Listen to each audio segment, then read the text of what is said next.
Isang magandang gabi sa'yo. Kumusta ng ate mo? Hindi pa nagigising mula nang isugod namin siya dito ni Doray. Kuya, hindi na ba talaga kayo magkakayos ni Ate Lane? Hindi ko na alam ang gagawin ko sa kanya. Mula nang magkahiwalay kayo, mas naging grabe ang depression niya. Hindi mo na ba talaga mahal ang ate ko? Wala nang nagbago sa nararamdaman ko para kay Lane Nicole. Pero nahihirapan lang ako na intindihin siya. Sinarado niya ang mundo niya pati sa akin.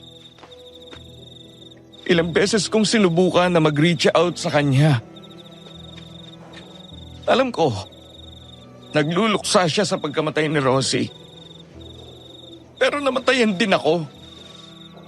Anak ko rin siya. Lumayo muna ako dahil alam ko na kailangan niya ng space. Kuya, kailangan ka ni ate ngayon. Please, huwag ka naman umalis. Huwag mo siyang pabayaan. Alam ko na mahal ka pa rin ni ate. Ilang araw bago ang suicide attempt niya, nahuli siya na umiiyak habang nakatingin sa wedding photo niyo. Tapos sabi niya, miss na miss ka na daw niya at sana bumalik ka na. Sorry nga siya ng sorry eh. Lane, gumising ka na dyan. Pangako ko sa'yo na mag-uusap tayo kapag naging maayos na ang kalagayan mo. Nang mga sandaling yon ay wala pa rin akong kamalay-malay sa pag-uusap ni Anthony at ng bunsong kapatid ko na si Nicole. Ang kwento nila sa akin, hindi pa man din nagtatagal na umupo ang asawa ko sa silya sa tabi ng hospital bed at hawakan ako sa kamay nang dahan-dahang daw gumalaw ang ulo ko.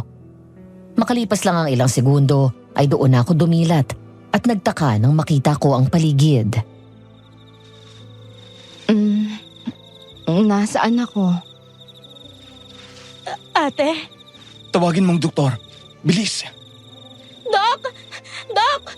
Gising na si ate! Lane, kumusta ka? Anong nararamdaman mo? Anthony? Anong ginagawa mo dito? Pumunta agad ako dito nang tawagan ako ni Nicole at sabihin sa akin ang nangyari. Bakit mo ginawa yon? Ha? Alam mo naman na... Lumayo ka sa akin! Gano'n na lang akong sumigaw dahil sa labis na takot nang mula sa bintana sa likod ni Anthony, may nakita kong multo ng babaeng nakapulang damit. Namamaga ang mukha sa sugat at mga pasa, ganoon din sa kanyang mga braso. Umaagos ang dugo mula sa kanyang mga mata at may mahabang gilit siya sa leeg kung saan umaagos din ang dugo. Umiiyak siya habang nakatingin sa akin.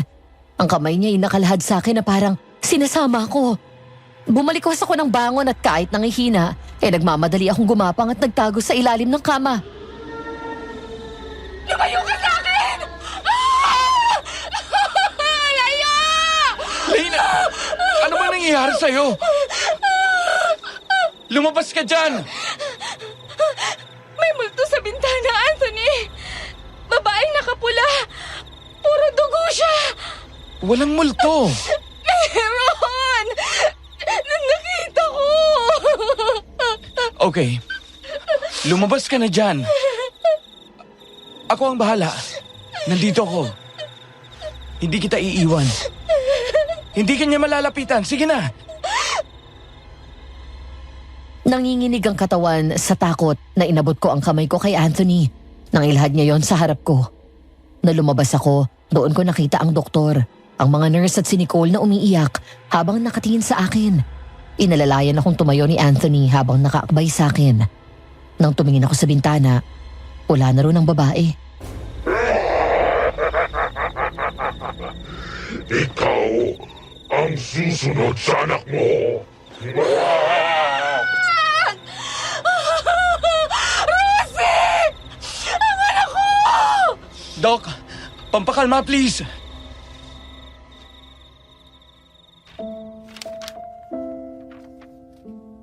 Dear Aswang Diaries and Madam Venus, it's exactly 1:07 in the afternoon when I started writing this letter. Hindi ko alam kung saan at paano sisimula ng pagsasalaysay sa inyo ng isa sa pinakamadilim na bahagi ng buhay ko. Tawagin niyo na lang ako sa pangalan na Lane at nangyari ang ikukwento ko noong ako'y 32 years old. Maayos ang buhay naming mag-asawa noon at may sarili kaming negosyo. Kaya naman nababalanse ko ang oras ko sa trabaho at pamilya ko, lalo na sa nag-iisa kong anak. Ngunit mula sa pagiging masayang asawa at ina, sa isang iglap ay pinagluksa ko ang pagkamatay ng anak ko.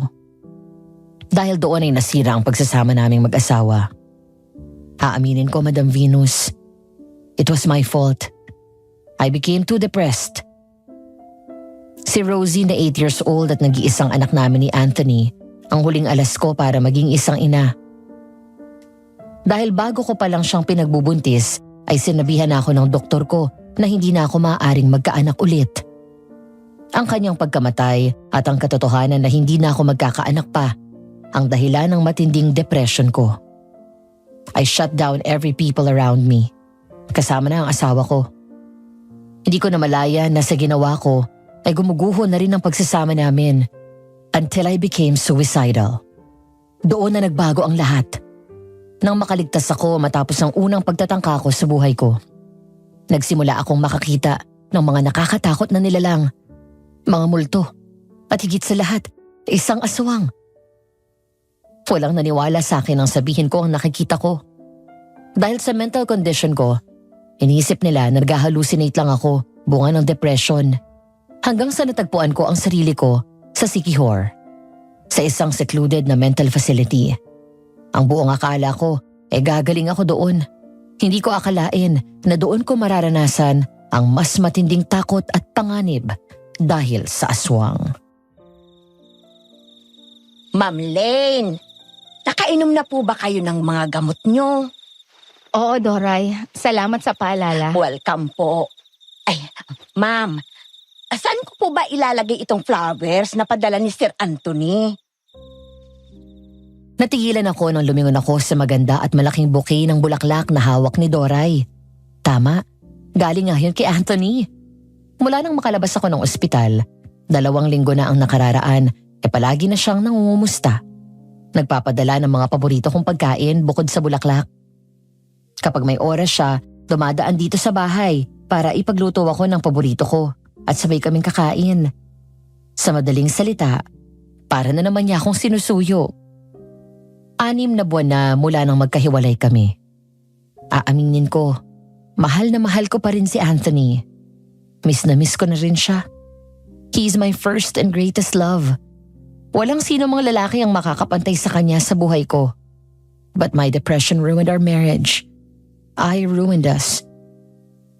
Masakit man para sa akin ang katotohanan, pero yun ang isang bagay na hindi ko kailanman pwedeng itanggi. Ako nang bahala dyan. Ma'am, mukhang sinusuyo kayo ulit ni Sir. Mahal na mahal ka pa rin niya, ma'am. Hindi na po ba maaayos ang pagsasama niyo? Gusto ko, Doray. Wala naman nagbabago sa nararamdaman ko para sa kanya. Pero natatakot lang ako dahil sa kondisyon ko. Lalo na ngayon. Eh, ma'am, di po ba ngayon siya dapat higit na nasa tabi mo? Kasi parang lumalala ang hello. Ay, ano bang tawag doon? Basta yun na yun, ma'am. Hallucinations. At hindi ako nag-hallucinate, Doray. Totoo ang mga nakikita kong multo. Pati yung aswang.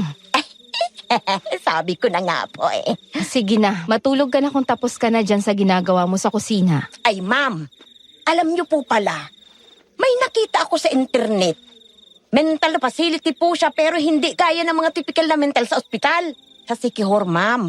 Ang mga pasyente po na dinadala doon, yung mga gaya nyo na dumadaan sa matinding depresyon dahil sa mga masasakit na pangyayari sa buhay nila. Parang ma'am, yung pong rehab. Ganon nga po, ma'am. May mga daily activities sila, ma'am. Tapos may mga professional na mga psychiatrist at nurses. Sa tingin ko po, ma'am, makakatulong yun sa inyo. Malayo sa syudad at malapit sa nature. Talaga? Ang patingin ka. Eto po, ma'am. Oo nga no. Maganda. Pero hindi ko kailangan pumunta sa ganyan. Oo, may depression ako. Pero hindi pa ako nababaliw para i-confine sa isang mental facility, Doray. Sige po, ma'am. Sorry po. Sige na, magpahinga ka na. Paki-off mo na pala yung TV, hindi na ako manunood. Thank you. Sige po, ma'am. Good night, ma'am. Nang inalis ko ang tali at papel na nakabalot sa mga bulaklak, natigilan ako nang makita ang maliit na card na kalakip ng bouquet. Hindi ko itatanggi na namimiss ko si Anthony. Ang lahat tungkol sa kanya. Ang mga yakap at halik niya. Ang mga pangaasar, pagbibiro at paglalambing niya sa akin. Pero wala na akong mukhang maiaharap sa kanya. Tinaboy ko siya, sinaktan ko siya. Kinuha ko ang card at binasa. Napangiti ako nang makita ang nakasulat doon. To my beautiful wife, my heart still belongs to you. Love, Anthony. Nangilid ang luha ko at lumingon sa larawan ng anak ko. Kinuha ko yon at umupo sa harap ng dining table. Marahan ko yung hinaplos na para bang ang mukha mismo ni Rosie ang hinahaplos ko. Picture naming tatlo yon nang dali namin siya ni Anthony sa Universal Studios, Japan dahil gusto niyang makita ang sikat na pasyalan na mula sa isang sikat na nobela ng ginawang pelikula. Nagpabili pa nga si Rosie ng magic wand. Napakasaya ng anak ko ng araw na yun. Hindi ko akalain na yun na pala ang huling beses namin siyang maipapasyal. Anak, what should I do? Tatawagan ko ba ang daddy mo?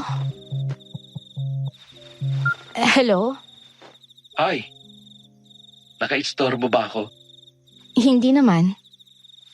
Natanggap mo ba yung flowers? Iniisip ko nga na tawagan ka. Naunahan mo lang ako. And yes, natanggap ko siya. Maraming salamat. Ang ganda-ganda. Hanggang ngayon, alam mo pa rin yung gusto ko. It's only been what? Almost 7 months? Umaasa pa rin ako na maaayos natin ang relasyon natin. Paano mo nasasabi yan? Sa kabila ng pagtataboy ko sa'yo. Dahil mahal pa rin kita, Lane. At naiintindihan ko ang pinagdadaanan mo. Umalis lang ako para bigyan ka ng space. Pero asawa mo pa rin ako. Thank you for always being understanding. Gusto mong umuwi ako dyan ngayon? Huwag na. Gabi na bibiyahe ka pa.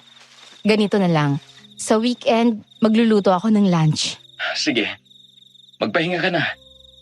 Huwag ka mag-overthink, okay? Kung may problema man, tawag ka lang. Kahit anong oras, pupuntahan kita. Okay. Thank you, Anthony. You're welcome. Lane, I love you. I love you too. Bye.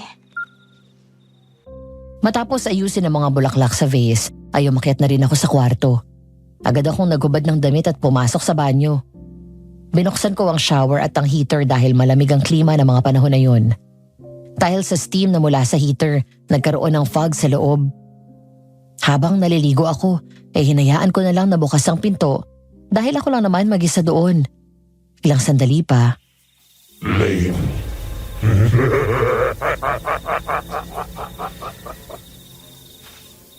Sino yan?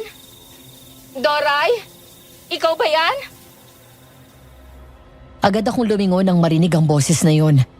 Nang walang sumagot pinagpatuloy ko ang pagligo. Hindi pa man din nagtatagal, saktong lumingon ako sa labas nang mapansin ko na tila may aninong dumaan sa harap ng pinto ng banyo. Kumunot ang noo ko at binuksan ang pinto ng enclosed shower area. Saka sumilip sa labas. Pero bukod sa akin wala namang tao doon.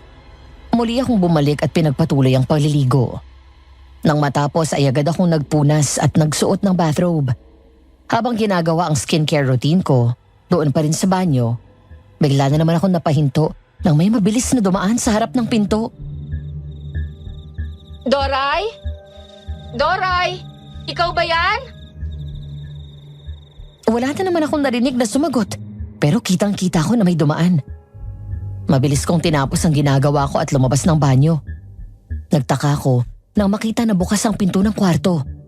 Dahil tandang-tanda ko na sinarado ko yun bago ako maligo. Binuksan ko ang pinto at sumilip sa hallway. Sarado na ang main lights doon maging sa baba.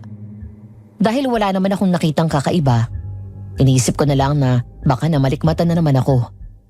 Bumalik ako sa loob ng kwarto at sinarado na ang pinto. Pumasok ako sa walk-in closet at kumuha ng pantulog. Nag-aalis na ako ng buhol ng bathrobe ko nang mula sa refleksyon ng salamin kung saan ako nakaharap ay kitang-kita ko ang paglabas ng kung anong nilalang mula sa ilalim ng kama.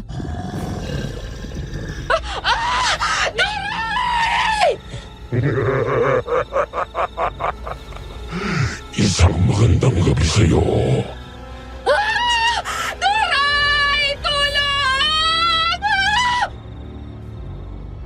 Nang makita ko ang aswang ay agad akong lumingon. Nagbabaka sakali na isa na naman yung parte ng imahinasyon ko. Pero hindi. Naroon siya sa gitna ng kwarto ko. Nakatayo sa gilid ng kama at nakatingin ng diretso sa akin.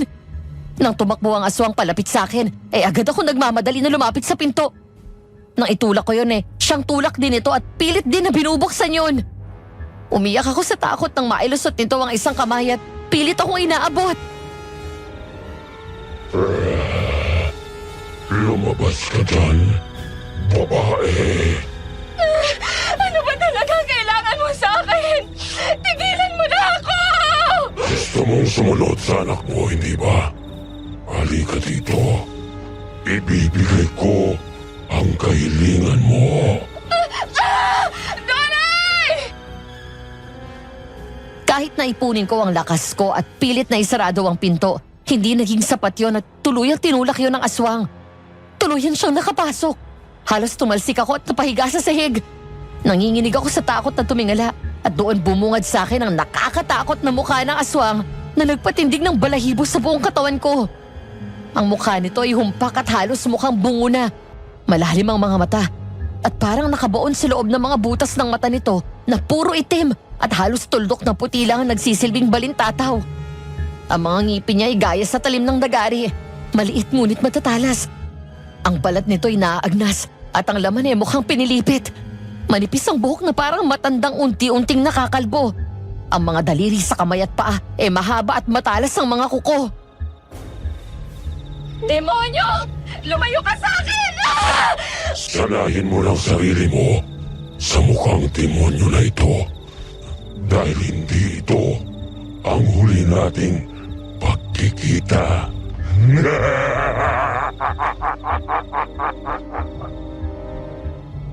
Nang umangkat ang kamay nito ay tuluyan akong nakalmot ng aswang. Dahil pinangsalag ko ang braso ko, doon tumama ang mahaba at matalas nitong kuko.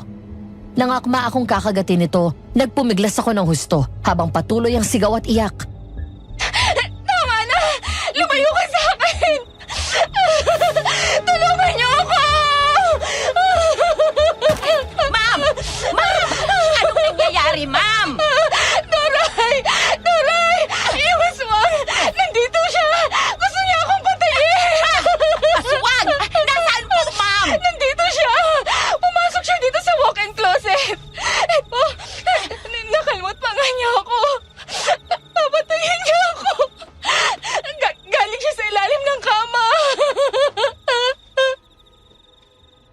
Nagmamadaling lumabas si Doray at naghanap sa buong kwarto, pati sa ilalim ng kama.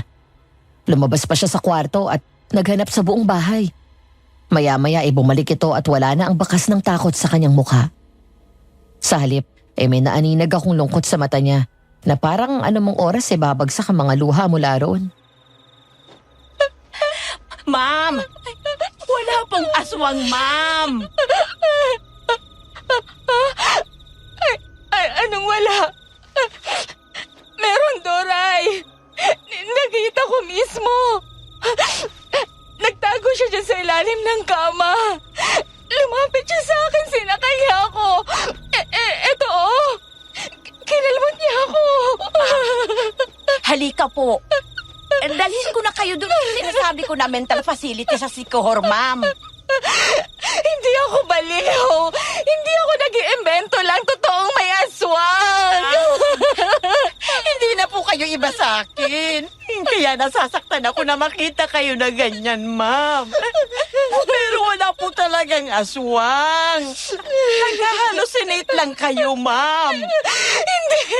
Totoo ang sinasabi ko! Hindi ako nag-hallucinate! Natigilan ako at hindi na ituloy ang sinasabi ko nang may damputin si Doray sa may paanan ko at ipakita yun sa akin. Isang patalim. Ang ginamit ko kanina sa pagputol ng mga stem ng bulaklak na bigay ni Anthony at may bahid na yun ng maraming dugo. Sunod-sunod na umagos muli ang luha ko habang nakatitig sa patalim. Sunod-sunod din akong umiling habang pilit na pinoproseso sa isip ko ang mga nangyari. Ma'am, sinasaktan niyo na naman ang sarili niyo, ma'am. Hindi! Hindi totoo yan! Nakalipas ang ilang araw. Ang kwento ni Nicole sa akin, ang bunsong kapatid ko at kasama ko doon sa bahay. Excited daw siyang bumaba ng kotse habang hila ang maleta, dala ang mga pasalubong niya sa akin mula sa Cebu. Pagpasok sa bahay ay naabutan niya na walang tao sa sala at kusina. Dinala niya ang mga gamit sa kwarto nito, pagkatapos ay dumiretso sa kwarto. Ngunit pagdating doon, ay nagtaka siya dahil wala ako sa loob. Sabado na ng araw na yon at walang pasok sa opisina, kaya inaasahan ni Nicole na naroon ako. Ate Lane! Pinagbakasyon muna ako ng ilang araw ni boss, kaya ako umuwi. Ate, nasan ka? Dala ang cellphone ay hinanap niya ako sa iba pang kwarto. Pero wala rin ako doon. Nang bumaba siya ay sakto namang dating ni Doray na mukhang nagmula sa likod bahay. Kitang-kita daw ni Nicole ang gulat sa mukha nito nang makita siya at biglang nataranta. Ate Doray, nasan ang Ate Lane? Po? Si Ate Lane, nasan? Sabado ngayon na. Dapat nandito lang siya sa bahay. Wala naman siyang schedule sa therapist niya ngayon. Saan nagpunta ang ate? Ano po kasi, ma'am? Puro ka ano? Bakit hindi ka makapagsalita? Nasaan ang Ate Lane? Napansin ni Nicole na nagsimula itong hindi mapakali. Nariyang magkakamot ng ulo, ipupunas sa mga palad sa damit. Kakalmutin ng braso o gilid ng leeg habang hindi alam kung saan pupunta. Doon na raw siya nagsimulang kabahan. Nakaramdam na siya ng inis sa kasambahay nang hindi ito sumasagot sa kanyang mga tanong. Tinanong kita, Ate Doray. Nasaan si Ate Lane? Bakit hindi mo masabi? May nangyari ba sa kapatid ko? Ano kasi, ma'am? Wala po dito si ma'am. Kung wala! Hahanapin ko ba sa'yo kung nandito? Nasaan nga si ate? Nasa Sikihor po. Ano? Anong ginagawa ni ate doon? Sino kasama niya? Si Kuya Anthony? Hindi, ma'am, hindi po. Nasa isang mental facility doon sa Sikihor. Ano? Sinong nagdala sa kanya doon? Ako po, ma'am. Sinaktan niya na naman po kasi ang sarili niya. Kaya po ayun, dinala ko po siya doon kasi lumalala na po. At sinong nagbigay sa'yo ng karapatan na dalhin sa mental ang kapatid ko? Naninilbihan ka lang dito. Kami ang pamilya ni ate. Ikaw hindi ka naman namin kaano-ano. Ma'am, sorry po. Nagmamalasakit lang naman ako. Nagmamalasakit? Ang sabihin mo, intrimitida ka. Kung nag-self-harm si ate, sana tinawagan mo si kuya. Bakit ka nagdesisyon na hindi mo muna kami kinukonsulta? Ha? Aray, Ma'am Nicole, nasasaktan po ako. Nicole! Anong ginagawa mo? Bitiwan mo si Doray! Doon daw dumating si Anthony at naabutan si Nicole na sinasabunutan sa galit si Doray. Agad siyang tumakbo palapit at inawat ang kapatid ko. Pumagitna siya sa dalawang babae nang sinubukan pang abutin ni Nicole na galit pa rin sa pobreng kasambahay ay hinila siya palayo ni Anthony na takang-taka sa nangyayari. Dahil yun ang unang pagkakataon na nakita niya ang kapatid ko na nagalit ng ganun. Ano bang nangyayari dito? Yung bruhang yan eh. Dinala si Ate Lane sa mental facility sa Secure. Ano? Doray, bakit mo ginawa yun? Sir, sorry po. Gusto ko lang naman pong makatulong eh. Lumalala na po kasi si ma'am.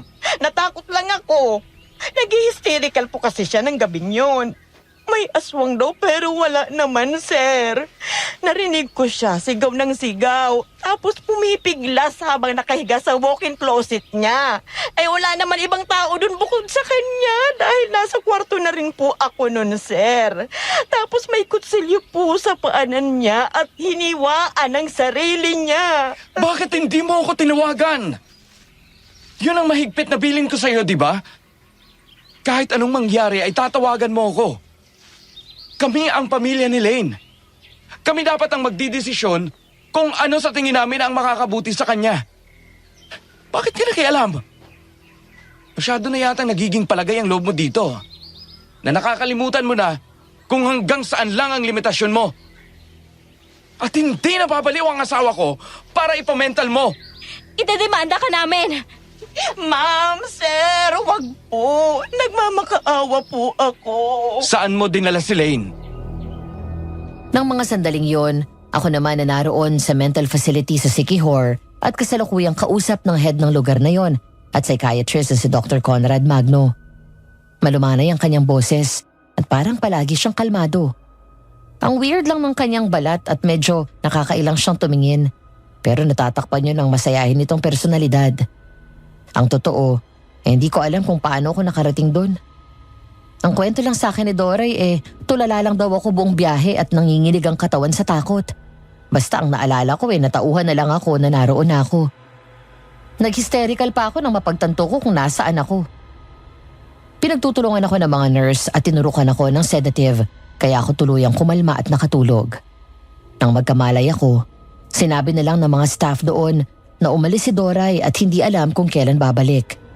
Kinuha nila sa akin ang phone ko kaya hindi ko matawagan si Anthony o kahit sino sa pamilya ko.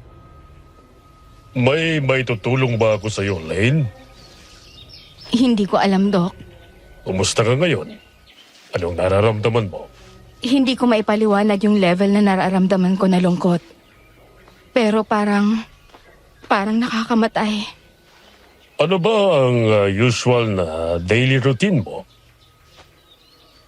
Nung buhay pa si Rosie, gigising ako bago mag-alas 5 para maghanda ng almusal at baon niya tapos aasikasuhin ko siya. Tapos ihahanda ko ang susuot nila ng asawa ko.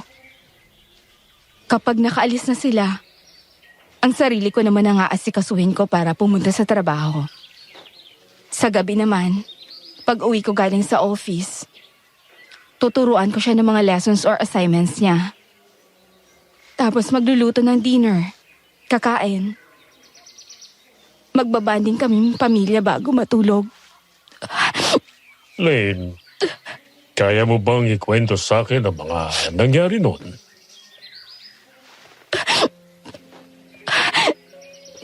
Sa totoo lang, Dok, hindi ko maalala ang mga detalye na nangyari.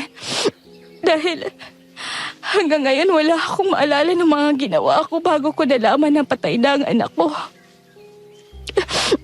Basta ang naaalala ko lang, nagising ako na nasa ospital ako.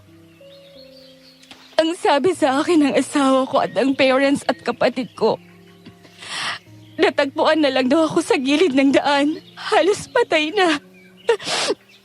Duguan ang mukha ko habang maraming bugbog at sugat sa katawan. Nasagasaan daw ako pero wala namang report sa pulis sa biktima ng isang vehicular accident. Tapos sumalubong sa akin ang masamang balita na patay na daw si Rosie. Anong ginawa mo pagkatapos? Nag-hysterical ako. Kailangan nila akong turukan ng pampakalma. Hindi ako maniwala na wala ng anak ko. Hanggang sa makalabas ako ng ospital at nakita ko na nasa kabahong siya. Ang hirap tanggapin na ang batang pinagdasal ko ng matagal na panahon. Nadinala ko ng 9 buwan sa sinapupunan ko. Inalagaan, pinalaki at halos hindi ko padapuan sa lamok. Naroon at walang buhay na nakahiga sa loob ng taon. Aksidente daw Natulog siya sa hagdan. Halos mabaliw ako. Siya ang katuparan sa pangarap ko na maging isang ina. Nang sinabi noon ng doktor na hindi na ako pwede magkaanak ulit, sobra ang naging pag-aalaga ko sa kanya. Ang sakit na sinagot nga ang dasal ko, pero binawi lang siya sa amin makalipas ang 8 taon. Ang asawa mo, anong ginagawa niya sa mga panahon na ito? Palagi siyang nasa tabi ko. Hindi niya ako iniwan. Pero ako, iniwan ko siya. I shut down my world from everyone, including him. Nakakulong lang ako sa kwarto. Wala akong kinakausap maliban sa larawan ng anak ko. Tinaboy ko si Anthony.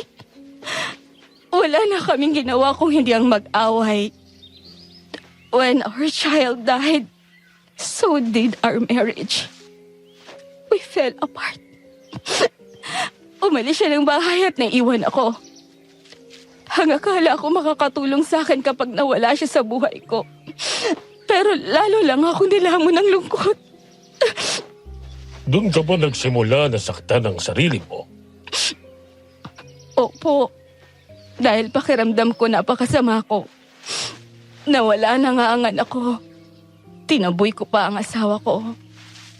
I felt so bad that all I want is to escape every pain. Gusto ko na lang din mawala at sumunod kay Rosie. And then, there's this voice. A woman's voice. Inuutusan niya ako na ituloy ko daw ang bala ko. Para na ako na-hypnotize noon. At ginawa ko na nga. Pero naagapan ako ni Nicole. Naitakbo niya ako sa ospital. Nang magising ako, doon na nagsimula ang mga kababalaghan na nangyayari sa akin. Itong mga sinasabi mo na nakikita mo, sino-sino sila? Mga multo. Kung sino-sino. Babae, lalaki, bata, matanda. Tapos yung aswang. Pangalawang beses ko na siyang nakita mula nang magising ako pagkatapos ng attempt ko. Naiintindihan ko, Lane. At natutuwa ako na sa kabila ng lahat buhay ka at nasa mabuting kalagayan. Hindi ka nasaktan. Doc, nababaliw na ba ako? Sabi nila, hindi daw totoo ang mga nakikita ko. Nagawa-gawa ko lang daw lahat yon. Pero nakita ko yung aswang. Naramdaman ko na hinawakan niya ako. Paano magiging hallucinations yun?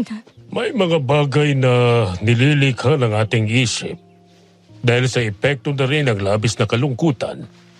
Sa kaso mo, dahil sa pagkawala ng anak mo, nararamdaman mo siya dahil ang nasa isip mo na naroon nga siya. Pero ang totoo, lahat yon ay gawa lang ng isip mo. Dahil hindi mo matanggap ang multo ng pangyayari sa buhay mo. Bunga ng pagkawala ni Rosie. Kaya kung ano-anong mga imaheng ginagawa ng isip mo, takot na hindi ka na magkaanak ulit at nagmamanifest yun sa mga multo o aswang na nakikita mo.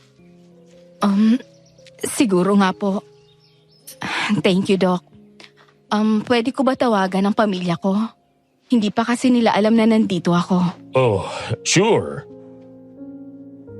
Lumabas ako ng opisina ni Dr. Magno. Kasama ang isang nurse, sinamahan niya ako sa nurse station kung saan naroon ang cellphone na maaring gamitin ng mga pasyente doon kapag tatawag o magte-text sa kanilang pamilya. Sinubukan kong kontakin si Anthony pero naka-off ang phone niya. Si Nicole naman ayokong abalahin dahil alam ko na nasa Cebu pa siya at busy sa trabaho. Lane, gusto mo ba maglakad sa garden? Babalik na lang po ako sa kwarto ko, nurse. Doon na lang ako uupo sa tabi ng bintana.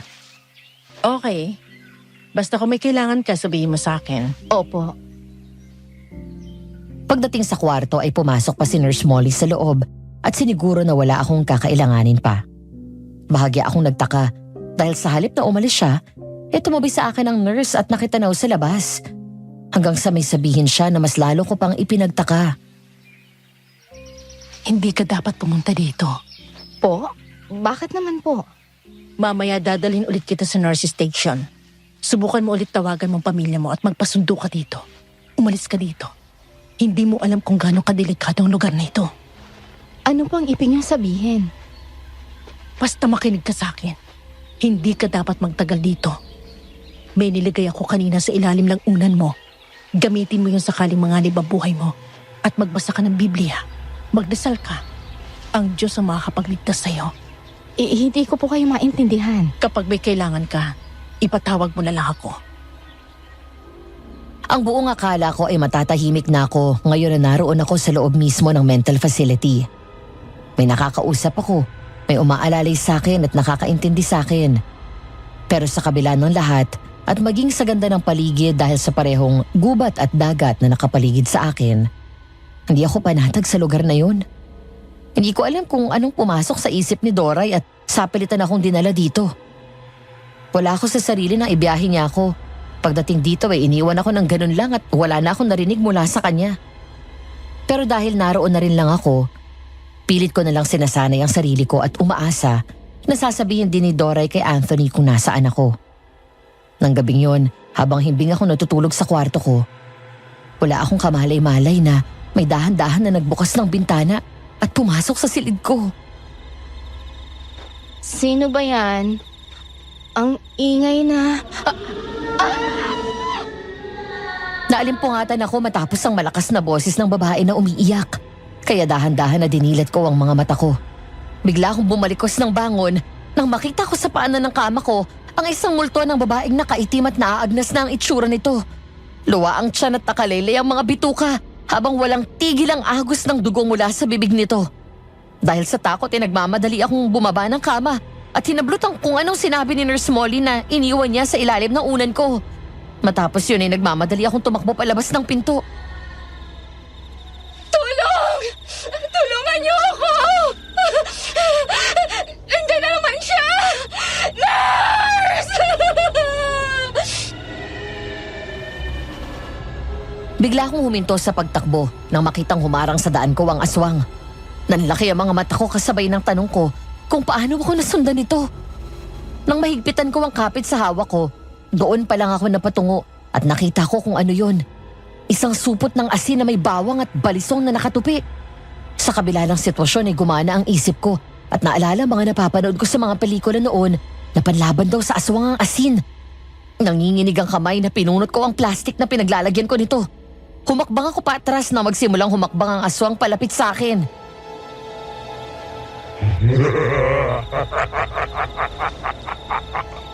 Hindi mo ko matatakasan. Hindi ko alam kung totoo ka o gawa ka lang ng imahinasyon ko. Pero lalabanan kita!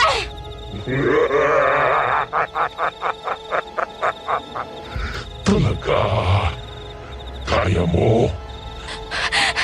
Lord, save me! Nang tumakbo palapit sa akin ang aswang, mabilis din akong tumakbo palayo. Hanggang sa lumingon ako at bigla itong nawala. Kuminto ako at nakiramdam. Binuksan ko ang balisong at takot na tinutok sa unahan ko ang balisong. Umaagos ang mga luha sa mga mata ko habang panay ang lingon sa paligid. Nagkataon na napunta ako sa likod ng pasilidad kung saan liblib at tago ang mga staff kaya parang walang nakakarinig sa akin.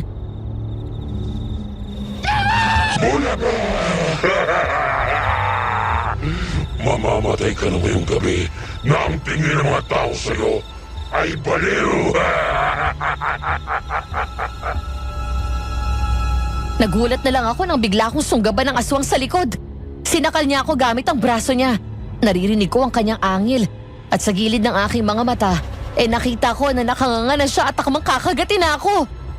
Nang mga sandalingan ay sinasantabi ko ang takot at pilit nilakasan ang loob ko. Sinaksak ko ang aswang sa braso, saka binato ang asin sa mukha nito.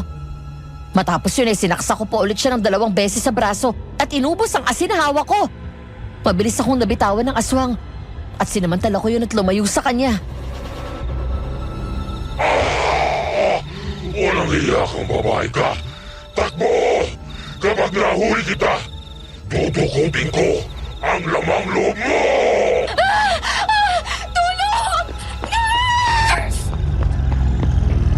Nanlaki ang mga mata ko nang makitang nasa likod ko na ang aswang at hinahabol ako.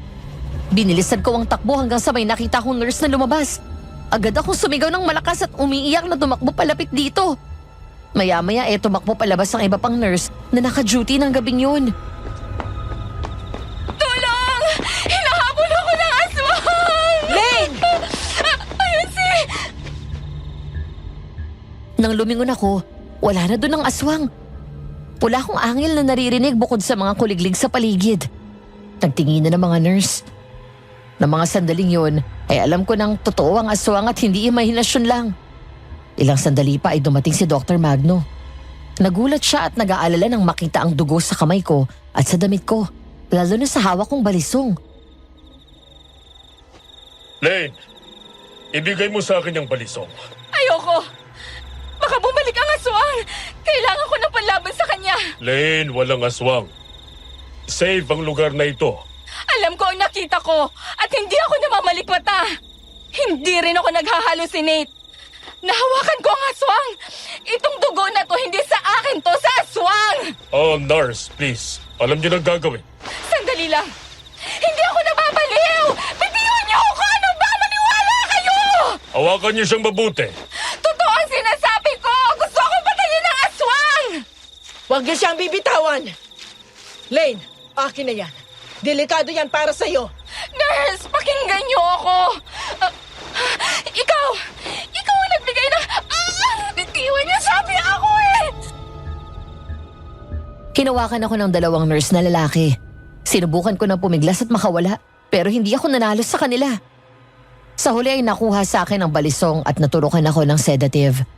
Ilang sandali pa, bigla akong nanghina at unti-unting bumigat ang talukap ng mata ko hanggang sa tuluyan akong nakatulog. Kasama si Nicole at Doray, kinabukasan ay dumating si Anthony sa private mental facility. Pagdating doon ay agad siyang pumunta sa nurse station kung saan nakaharap at nakausap si Nurse Molly na siyang head nurse doon. Nurse, may pasyente ba kayo ang pangalan Olivia Marilyn Ligaspi? Opo, sir. Bago lang po siya dito. Good. Akong asawa niya. At narito ako para sunduin siya. Po? Kailangan makausap ko kung sino man ang namamahala dito. Ay, sige po. Tatawagin ko si Doc. Ilang sandali pa ay dumating si Dr. Magno at agad nagpakilala si Anthony. Pero hindi pa man din nakakapagsimula ang asawa ko sa pagkikwento ng mga nangyari. Eto na si Nicole at tumahangos na dumating. Humihingal at bakas ang pag-aalala at galit sa mukha. Kuya, si Doray tumakas. Ano? Ayaw niya pumasok dito eh. Alam siguro na mabubuking na ang kalokohan niya. Tapos ayun, bigla na lang tumakbo papasok dun sa liblib na parte ng gubat. Tumawag ka ng pulis. Bilisan mo! Sir, dito na po kayo tumawag. Ma'am, eto po yung phone. Thank you. Sir, may paglilingkod po ba ako? Humihingi ako ng pasensya dahil sa gulong dinala ng katulong namin. Ano po bang problema? Doc, nagkaroon ng problema sa admission ni Lane dito. Anong ibig mong sabihin? May mali sa nangyari. Hindi namin alam na pinasok siya dito ng katulong namin. Mahabang kwento, Doc. But to cut the story short, magkahiwalay kami ng tirahan ngayon ng misis ko at ang kasama niya sa bahay ay ang katulong namin at hipag ko. Nagkataon na wala ang hipag ko nitong 2 linggo at nadestino sa Cebu. Sa madaling salita, pinasok dito ng katulong namin ang misis ko na walang direct orders galing sa akin. Ni-consent namin, hindi niya kinuha. Mukhang pagkadala niya dito sa misis ko ay bumalik agad ng Maynila. Molly, ano bang sabi sa'yo ng kasama ni Lane dito? Ang pakilala niya sa amin kasi Doc, kamag-anak daw siya. Tapos yung pasyente na dinala niya dito wala sa sarili. Anong pangalan ng pakilala niya? Dorotea Sonorio. Siya nga yan. Yan ang tunay na pangalan niya. Molly, sunduin mo na si Lane. Yes, Doc. Pasensya na rin kung tinanggap namin siya dito. Wala po kami magagawa kung gusto niyo siyang ilabas dito. Pero sana ipagpatuloy niya pa rin ang kanyang therapy dito. Total naman ay nasimulan na rin namin ang sessions. Alam mo, mister, makakatulong para sa kalagayan ni Lane ang buhay dito sa probinsya. Lalo na at malapit sa dagat at gubat. Presko at sariwa ang hangin. Papapanatag ang isip niya. Thank you sa offer, Doc. Siguro, magbabakasyon na lang muna kami dito ng ilang araw pero may personal psychiatrist po kami sa Manila. Yung kapatid ko. Ganun ba? Sige. Naiintindihan ko. Doc, si Lane po. Naglock ng pinto. Ayaw buksan eh. Yung susi, kunin niyo. Ako nang kakausap sa kanya. Tumakbo sila papunta sa kwarto ko at mula doon ay naririnig nila akong umiiyak. Nang mga sandaling yon ay nasa sulok ako at nanginginig sa takot. Nagising ako ng umaga na yon dahil sa isang masamang panaginip. Kasabay sa pagbabalik ng alaala ko tungkol sa multo ng babaeng nakita ko at ang aswang na humabol sa akin. Ayokong humarap sa kahit sino dahil pakiramdam ko bigla na lang susulpot ang aswang para patayin ako. Ilang sandali pa narinig ko lang ang pamilyar na boses ni Anthony mula sa labas. Lane? Lane, si Anthony to. Love, please open the door. Nandito na ako. Sinusundo ka. Uuwi na tayo. Anthony? Maya-maya ay narinig ko ang pag-click ng doorknob at ilang sandali pa ay pumasok na siya sa kwarto. Nang makita ko siya ay agad akong tumayo mula sa sulok at tumakbo palapit. Pagkatapos ay takot na yumakap ng mahigpit sa kanya. Sa mga bisig ng asawa ko ay binuhos ko ang luha at takot na nararamdaman ko mula pa kagabi. Umalis na tayo dito, Anthony. Iuwi mo na ako. Ayoko dito. Papatayin ako ng aswang. Oo, uuwi na tayo. Pangako. Molly, ikaw ang bahalang mag-asikaso kay Lane. Bihisan mo siya. Salamat po. Pero ako nang mag-aasikaso sa asawa ko. Pakiayos na lang po ang mga gamit niya. At kung magkano ang kailangan naming bayaran. Sige po, sir. Pinayagan naman ako ni Dr. Magno na ilabas ni Anthony mula doon sa mental facility. Lumingon ako sa paligid nang bumungad sa akin pagpasok namin sa kwarto ang magandang view ng dagat sa labas ng bintana. Kapag naman sumilip ka sa kabilang bintana, ang mga punong kahoy naman ang makikita. Mataas ang kinatatayuan ng villa na yon at ilang metro ang layo mula doon sa bangin na hinaharangan ng bakod na gawa sa bakal. Kanina habang papasok kami ay tinuro ng staff na naghatid sa amin doon na may hagdan sa gilid ng bangin para mas madaling makababa sa dalampasigan. Or pwede namang umikot sa kabilang daan pababa na mas mahaba ang ruta. Dahil elevated ang lugar nila, malakas at presko ang malamig na hangin. Lumingon ako kay Nicole na pumasok kasunod ng mga pulis. Ano te? Anong nararamdaman mo? Ayos na ako. Salamat dahil pinuntahan niyo. Ate, sumama ang mga pulis dito para kunin nila yung statement mo tungkol kay Doray. Lane, naaalala mo ba ang mga nangyari? Hindi lahat. Basta ang naalala ko, nang gabing pinadalhan mo ako ng bulaklak, nabanggit na niya sa akin ang tungkol doon sa mental facility. Kung gusto ko daw magpa-confine doon tapos tumanggi ako. Umakyat na ako sa kwarto matapos ayusin yung mga bulaklak. Pagkatapos maligo, doon ako sinugod ng aswang. Anthony, I swear to God, nasa loob siya ng kwarto natin at nagtatago sa ilalim ng kama. Etong mga sugat po sa braso, galing ito sa kuko niya. Pero biglang nawala ang aswang tapos naroon na si Doray. Sabi niya, nag-hallucinate lang ako at ako daw ang umiwas sa sarili ko. May pinainom siya sa akin na parang tsaa. Nagpapakalma daw yun. Nakatulog ako, tapos wala na akong naalala sa nangyari ng sumunod na araw. Nang natauhan ako, nandito na ako. Hayop na Doray yan. May isa mang kukulam yata yun ah. Kapag nakita ko siya, hindi lang sa bunot ang aabutin niya sa akin. Nicole, Anthony, hindi ako napabaliw. Totoong may nagpapakita sa akin na multo. Totoong may aswang at gusto niya akong patayin. Naniniwala kami sa iyo, Lane. Oo nga, ate. Alam namin na hindi ka nababaliw. Kami ang pamilya mo. At alam namin na nagsasabi ka ng totoo. Nagpakilala siya na kamag-anak mo. Kaya ka nila tinanggap. Pagkatapos kanyang dalhin doon, bumalik siya agad ng Maynila. Malakas ang kutob ko na may ginagawang kalokohan si Doray. Kuya, ate, nabisita niyo na ba ang mga bank accounts niyo? Hindi pa. Yung mga nasa safe box. Hindi ko pa rin na-check. Siyak may dahilan yan kaya gumawa siya ng paraan para umalis ka sa bahay. Hindi ba kayo nagtataka? Chinempo niya na nasa Cebu ako at sila lang ni ate sa bahay. Malakas ang kutob ko na magnanakaw yan eh. Di bale ate, ako nang bahala dito. Alam ko na, pauuwiin ko sa bahay sila mami at daddy. Total, may duplicate key naman tayo doon na nakatago. Tapos ipapacheck ko sa kanila yung safe box. Sige, salamat Nicole. Magpahinga ka na. Kayo na ni Kuya Anthony dito sa kwarto na to. Doon ako sa kabilang cottage. Bukas, babalik ako saglit sa Cebu para tapusin ko lang yung trabaho ko doon. Tapos babalik na rin ako sa Maynila sa isang araw. Okay. Maiwan ko na kayo.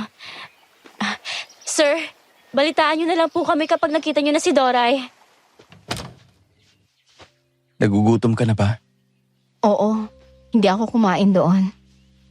Sige. Mag-order ako tapos ipapadala ko dito. Thank you. Agad lumapit sa phone si Anthony at tumawag ng room service. Hindi ko na kailangan sabihin sa kanya ang gusto kong kainin dahil alam ko na alam niya pa rin ang mga paborito ko. Habang nakatalikod at pinagmamasdan ko siya, naalala ko ang mga na-realize ko noong nasa facility ako. Isa na doon ay ang pag-amin ko sa sarili ko na nagkamali ako at kailangan ko ang asawa ko. Umagos ang luha ko at namalayan ko na lang ang sarili ko na lumapit sa kanya at yumakap mula sa likod. Isang bagay na kinagulat niya. Please, make it fast. Nagugutom ng asawa ko. Sige. Thank you. Bye. Lane? I'm so sorry for everything, love. I'm so sorry. Hindi ko sinasadya na itapoy ka. Ang gulo-gulo lang ng isip ko mula nang mamatay si Rosie. Sorry kung hindi ko na-handle na maayos ang sarili ko dahil sa pagkamatay ng anak natin. Sorry kung napabayaan kita. Bumalik ka na sa akin, please. Mahal kita. Mahal na mahal pa rin kita. Tumingin ka sa akin. Hindi naman ako nawala sa'yo eh. Binigyan lang kita ng space dahil alam ko na yun ang kailangan mo. Pero hindi ibig sabihin, iniwan na kita. Nakabantay lang ako palagi sa'yo. Ako pa rin ang asawa mo. Hindi ko na kayang magkunwari. Miss na kita. Bumalik ka na sa bahay natin, please. Agad-agad, pagdating natin sa Maynila. Pero sa ngayon, dito muna tayo ng ilang araw para mapahinga ka na maayos. Huwag mong isipin ang lahat ng gumugulo sa'yo.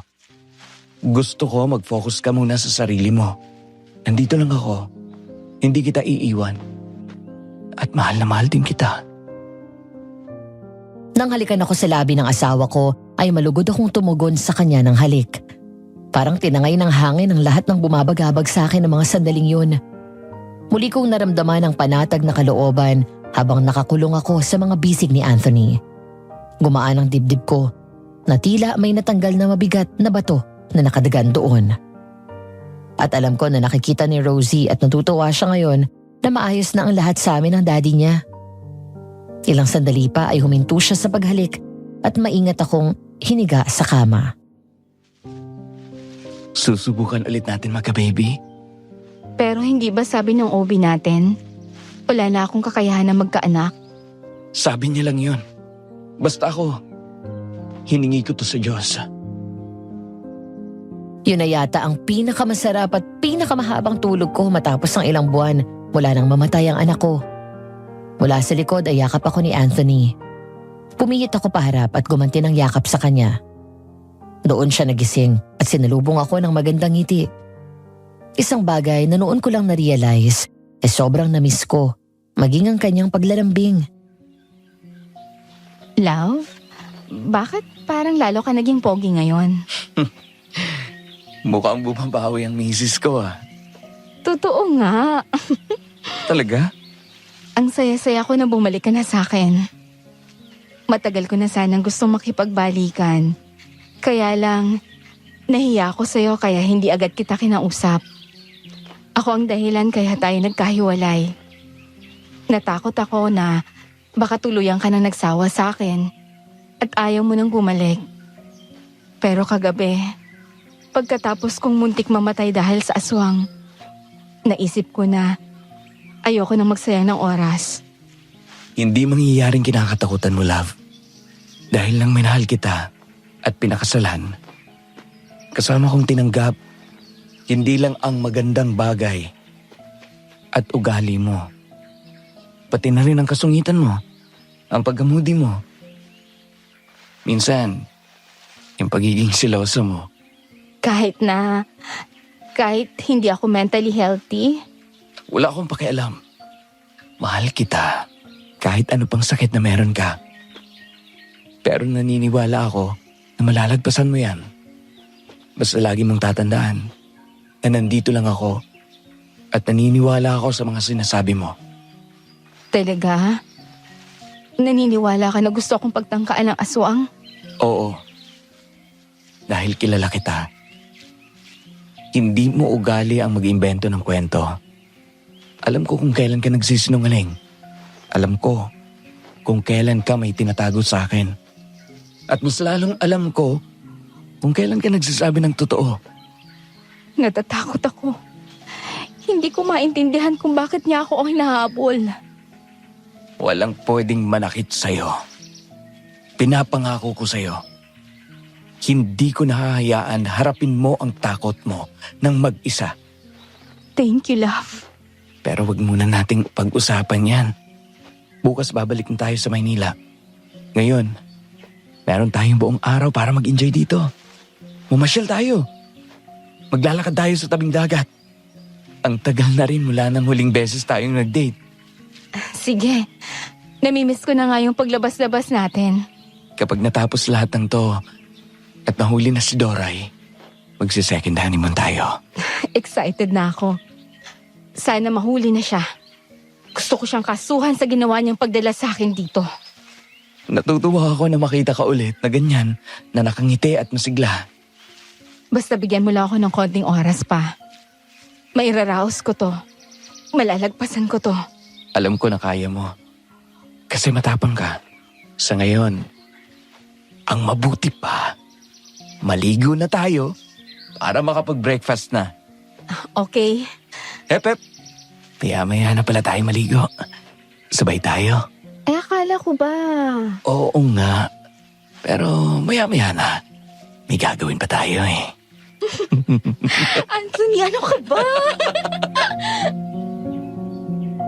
Habang abala kaming mag-asawa sa pamamasyal, si Nicole naman ay tumulak na pabalik ng Cebu. Ang mga pulis naman ay patuloy ang paghahanap kay Doray dahil ngayon ay may nakapatong ng kaso na robbery dito. Matapos matuklasan kahapon ng parents namin na may mga nawawala akong alahas, ang iba natagpuan nila mami sa mismong gamit ni Doray sa kwarto niya sa bahay.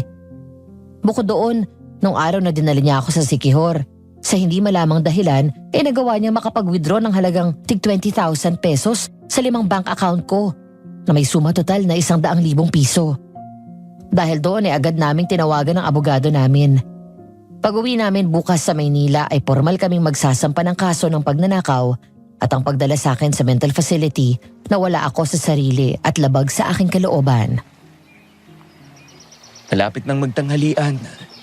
Anong gusto mong kainin? Masarap ang seafoods nila dito. Ayun! Seafoods! Ayun na lang. Halika, dun tayo.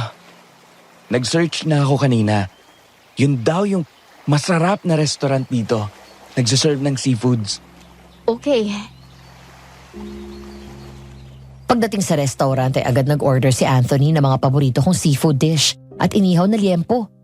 Tinakpan ng magandang paligid. masarap na pagkain at ng dagat, ang lahat ng gumugulo sa isip ko. Hinayaan ko ang sarili ko na lumaya muna sa takot ng mga sandaling yun. Gusto ko na ma-enjoy ang bawat oras ngayong bumalik na si Anthony sa buhay ko. Matapos kumain ng tanghalian, habang naglalakad kami papunta sa sasakyan, nagulat na lang kaming mag-asawa nang may babaeng humarang sa daan namin. Magkahalong takot at pag-aalala ang nakikita ko sa mukha nito habang nakatingin sa akin. Nurse Molly? Ang akala ko'y umalis na kayo. Bukas pa po ng tanghali ang flight namin pabalik ng Manila. Habang narito kami, sinamantala namin ang ganda dito sa probinsya ninyo. Makakabuti kasi kay Lane na mapahinga ang isip niya. Nurse Molly, maraming salamat sa binigay mo sa akin nung nandoon ako. Nakapanglaban ako dahil tinago mo sa ilalim ng unan ko. Mag-iingat kayo habang narito kayo sa bayan na to. Ito yung balisong, kunin mo. Kakailanganin mo yan kung sakali magpakita ulit sa inyo ang aswang. Nasa private resort naman kami. Sa tingin ko, safe naman kami doon. Hindi mo masasabi, Lane. Wala kayong alam sa lugar na to at naniniwala ako na hindi ka nababaliw. Mas lalong wala kang hallucinations. Talaga po? Paano mo nalaman? Kulang. Nakukulam ang asawa mo. Hindi ba kayo pamilyar sa kwento ng mga tao tungkol sa probinsya namin? Ang Sikihor ay pinaniniwalaan rin na pinamumugaran ng mga mangkukulam, gayuma, at iba pang uri ng mga espiritual na gawain. Nung dinala ka ng babaeng yon, namukhaan ko na siya. Pero hindi lang ako sigurado nung una. Ngayon naalala ko na. Taga rito ang Dorotea Sonorio na yon. At mula siya sa kilalang lahi ng mga mangkukulam dito na gumagamit ng iting na mahika. Dahil matagal niya nang isinuko sa demonyo ang kaluluwa niya. Kulam? Hindi ko naisip na totoo yun. Kaya pala madaling nakatakbo at nakapagtago dito si Doray. Noong unang araw pa lang na dinala siya ng sinasabi niyong katulong niyo, duda na kaagad ako nang makita kita. Marami akong alam sa kulam dahil isang albularyo ang lolo ko nung nabubuhay pa siya. Palagi niya akong kasama sa tuwing may ginagamot siya. Ang mga pasamo sa katawan, may nararamdaman din ako mabigat na enerhiya mula sa iyo. Pero bukod doon, ay ang sinasabi mong paulit-ulit mong napapaniginipan mo na babaeng nakapula at may gilit sa leeg. Hindi mo ba alam na isa sa senyales na may nakukulam ay may makikita kang kakaibang bagay sa paligid ng biktima? At nakita ko ito doon sa kwarto mo sa ospital. Pulang tela. At 2 piraso ng karayom. Tama. Ganito yung tela ng babae na kasuot na pula. Madalas nakikita ko sa panaginip ko. Pero iyong kagabi, iba yung multo na nakita ko. At nakasuot siya ng itim na damit. Iba ang klase ng kulam na ginagawa niya sa'yo. Pinagmumukha kanyang baliw. Nagpaplanta siya ng mga imahe sa isip mo na ikaw lang ang nakakakita gaya ng mga multo. Dahil sa depression mo, bunga ng pagkamatay ng anak mo. Madali na lang para sa kanya magpasok ng mga nakakatakot na imahe sa isip mo. Hindi ko akalain na magagawa yan ni Doray sa akin. Pinagkatiwalaan ko siya. Kung nagawa niya magsinungaling at nagpanggap na kamag-anak mo, hindi malayo na siya ngang kumukulam sa'yo. May history ba siya na nahuli niyo siyang nangkukulam? Wala naman sa pagkakaalam ko. Ilang taon na rin siyang namamasukan sa amin. Basta ang alam ko lang, mahilig siya sa mga kung ano-anong halamang gamot na ginagawa niyang tsaa. Ayun, bingo! Siya nga! Pero ano ang motibo niya? Pera? Hindi ba natuklasan na natin ang pagnanakaw niya? Kailangan talaga siyang mahuli. Para malaman natin. Pero teka, paano yung aswang? Yun ang hindi ako sigurado. May aswang na gumagala dito sa bayan namin at siya ang aswang na humabol sa iyo kagabi. Nakita ko kayo. Sinasabi ko na nga ba? Totoo ang aswang. Ako ang unang nakarinig ng sigaw mo kaya lumabas ka agad ako. Nakita ko ang aswang habang nakikipaglaban ka. Pero hindi ko magawang magsalita dahil alam mo naman na mga gaya namin ay dapat mas pumanig sa siyensya. Susubukan ko kung makakatulong ako. Iwan niyo sa akin ang larawan ng katulong niyo at ang numero kung saan ko kayo pwedeng tawagan. Magtatanong ako sa mga kilala kong albularyo din o may alam sa kulam at kung saan siya nakatira dito. Maraming salamat, Nurse Molly. Kung hindi dahil sa babala mo, baka patay na ako ngayon. Mag-iingat kayo. Tandaan mo, takot sa asin at bawang ang mga aswang. Kung kaya niyo siyang patayin, siguraduhin niyo na tamaan ito ng direkta sa puso. Opo. Pasado 11:11 ng gabi, nakahiga na kami pareho ni Anthony sa kama habang nanonood ng TV. Nakainom na ako ng gamot, pero nakakapagtaka na hindi pa rin ako inaantok. Ilang sandali pa nang matapos na namin ang pinapanood, pinatay na ni Anthony ang TV. Marahan akong natawa nang yumakap siya sa akin at nagsimula akong lambingin. Tigilan mo ko, Anthony. Gabi na. Sorry kung makulit ako. Bumabawi lang ako. Hindi mo lang alam kung gaano kita na-miss. Ang tagal kong hindi nakita ang ngiti mo. Ang tagal kitang hindi nayakap at nalambing ng ganito. Ang tagal na mula nung huling nagsiping tayo. Alam mo, pakiramdam ko, pagkatapos mawala ni Rosie, parang pati ikaw kinuha sa akin ng Diyos. Nasa tabi lang kita noon. Pero malayo sa akin ang isip at puso mo. Gusto ko nang magalit sa'yo noon. Dahil hindi lang naman ikaw ang nawala ng anak, pati ako. Sorry, love. Ang dami kong pagkukulang at kasalanan sa'yo. Naging masakit lang sa aking isipin. Nasaglit lang natin nakasama si Rosie. Tapos, nakadagdag sa depression ko yung sinabi ng doktor sa atin noon na hindi na tayo magkakaanak pa pagkatapos si Rosie. Alam mo kung gaano ko pinangarap noon pa na magkaanak. Pero naniniwala ako sa milagro ng Diyos. Naniniwala ako na mas makapangyarihan ang salita niya sa kahit sino. Ipagdadasal natin to. Hindi pa huli ang lahat. Bata ka pa. Pwede pa tayong magkaanak. Okay. So ano? Ay, ang kulit po talaga. Halika nga dito, misis kong sexy. Ano yun? Mukhang may laban din silang mag-asawa. Loko ka talaga. Unti-unting nawala ang ngiti namin at bumangon kami nang marinig ang tunog ng mga nababasag na gamit habang patuloy ang pagsigaw. Ngayon ay hindi lang boses ng babae ang naririnig nila, kundi maging sa lalaki. Hanggang sa isang pamilyar na angil ang sunod naming narinig na nagpatindig sa lahat ng balahibo ng katawan ko. Hindi ako maaaring magkamali. Iisa lang ang kilala ko nang nagmamay-ari ng ganong boses. Ang aswang! Ano yan? Nasundan niya ako. Sino? Yung aswang. Nasa kabilang kwarto ang aswang. At siguradong pinatay na niya ang mga tao sa kabila. Makinig ka sa akin. Presence of mind. Okay? Tandaan mong mga sinabi ni Nurse Molly. Halika, lumabas na tayo. Hindi pwede. Baka makita tayo ng aswang. Dito tayo sa bintana lalabas. Lane, magtiwala ka sa akin. Hindi kita pababayaan. Ang kailangan kong gawin mo ay maging matapang ka. Gaya ng tapang noong kinalaban mo ang aswang doon sa facility. Okay? Okay. Nagmamadali kaming tumayo ni Anthony at nagpatong lang ako ng robe habang siya'y naka-sweatpants at tank top lang. Pagkatapos kinuha namin ang mga binalot naming asin na may bawang gaya ng binigay sa akin ni Nurse Molly doon sa ospital. Si Anthony naman ay hawak ang balisong na siyang nagsisilbing armas namin. Hindi ko alam kung sapat na yun. Pero ng mga sandaling yon, alam ko na ang Diyos ang higit na may kapangyarihan para mailigtas kami. Dahan-dahang binuksan ni Anthony ang bintana na nakaharap sa beach. Inilalayan niya akong sumampa hanggang sa nakatapak na ako sa hamba nang biglang kumalabog ang pinto. Alam kong nandiyan ka, babae. Buksan mo to. Bilis! May pagmamadali pero maingat akong bumaba mula sa bintana. Mabilis na tumalon si Anthony palabas at sinarado ang bintana habang ang aswang ay pilit na ginigiba ang pinto. Umikot kami sa kabilang gilid ng bahay at nakiramdam ng biglang tumahimik. Mula doon sa pinagtataguan namin sa isa pang bintana, bahagyang sumilip si Anthony. Takbo! Bilis! Nakita ni Anthony na mula sa isa pang bintana, binasag ng aswang ang salamin at pumasok sa kwarto.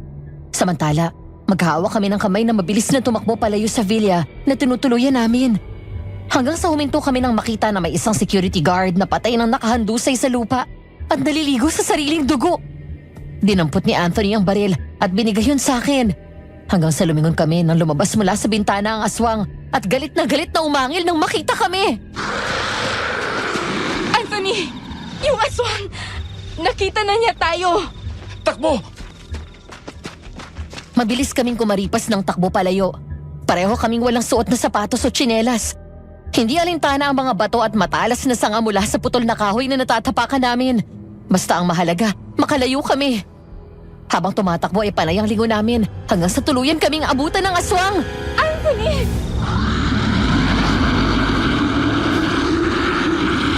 Hindi kayo dapat mabuhay. Demonyo ka! Ikaw dapat ang hindi mabuhay! Wala kang lugar dito sa mundo! Lane!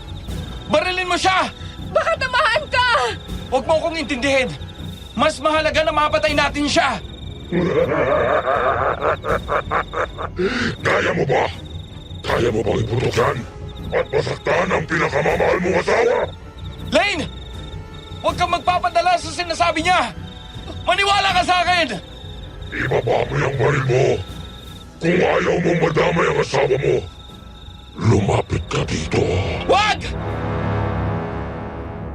Kanina nang abutan kami ng aswang, bigla akong tinulak ni Anthony palayo. Kaya nang talunan kami nito, ay sa kanya bumagsak ito. Agad nitong sinakal ang asawa ko, pero nakapanlaban siya at sinuntok at siniko ang aswang, sabay sipa ng malakas. Nakaalis ito sa ibabaw ni Anthony. Kaya agad ako nagpaputok.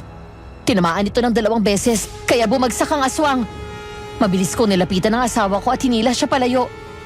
Muli sana kaming tatakbo nang nakatayo ang aswang at naabutan kami. Sinunggaban nito si Anthony sa batok at tinutok ang matalas na kuko sa leeg niya.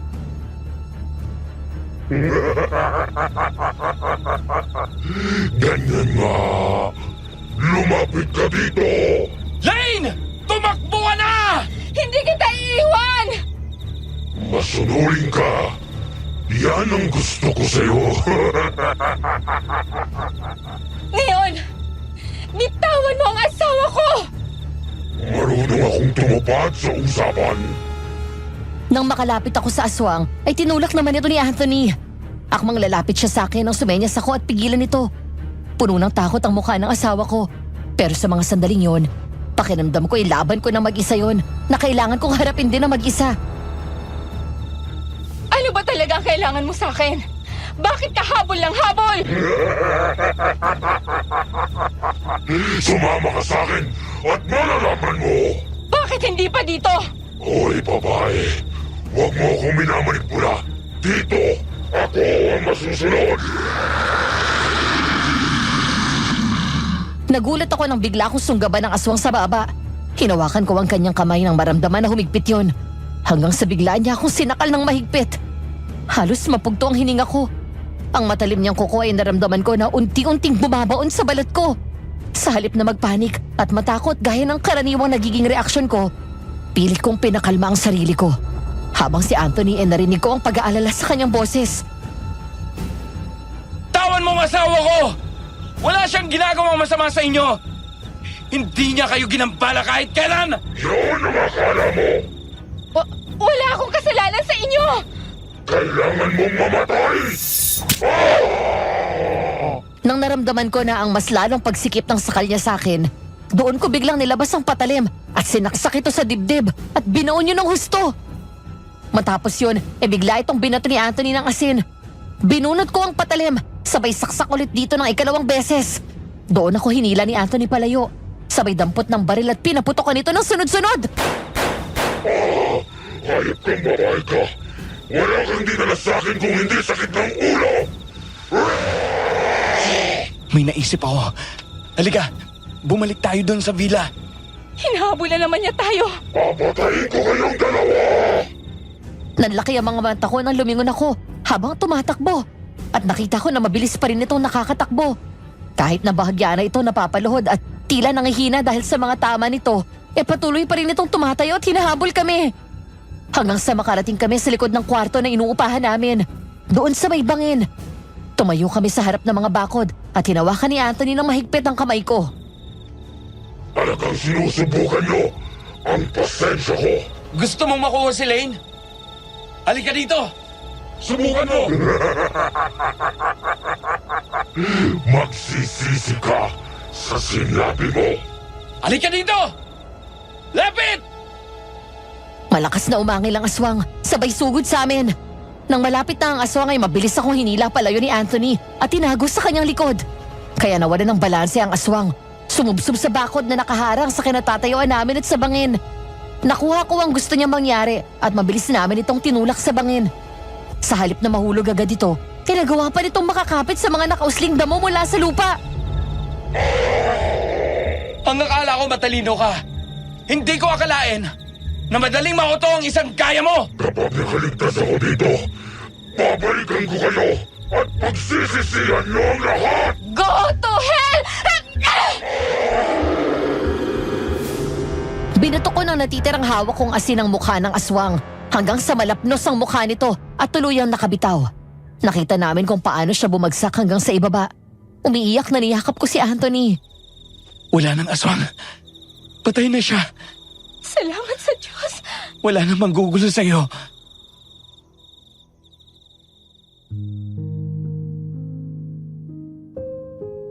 Lumipas ang 2 buwan. Masaya kaming bumaba ng sasakyan ni Anthony. Magtatatlong linggo din kaming nawala sa Pilipinas at nagpunta sa Europe para sa aming second honeymoon. Matapos ang formal na pagsasampa namin ng kaso laban kay Doray at ng inisyal na mga investigasyon, tuluyan na siyang naging wanted ng mga pulis at pinagahanap hanggang ngayon. Mula rin nang makabalik kami ng Maynila mula sa Siquijor ay hindi na nagpapakita ang mga multo, kahit sa panaginip ko. Wala na ring aswang na gumugulo sa akin matapos nitong mahulog sa matarik na bangin na yun.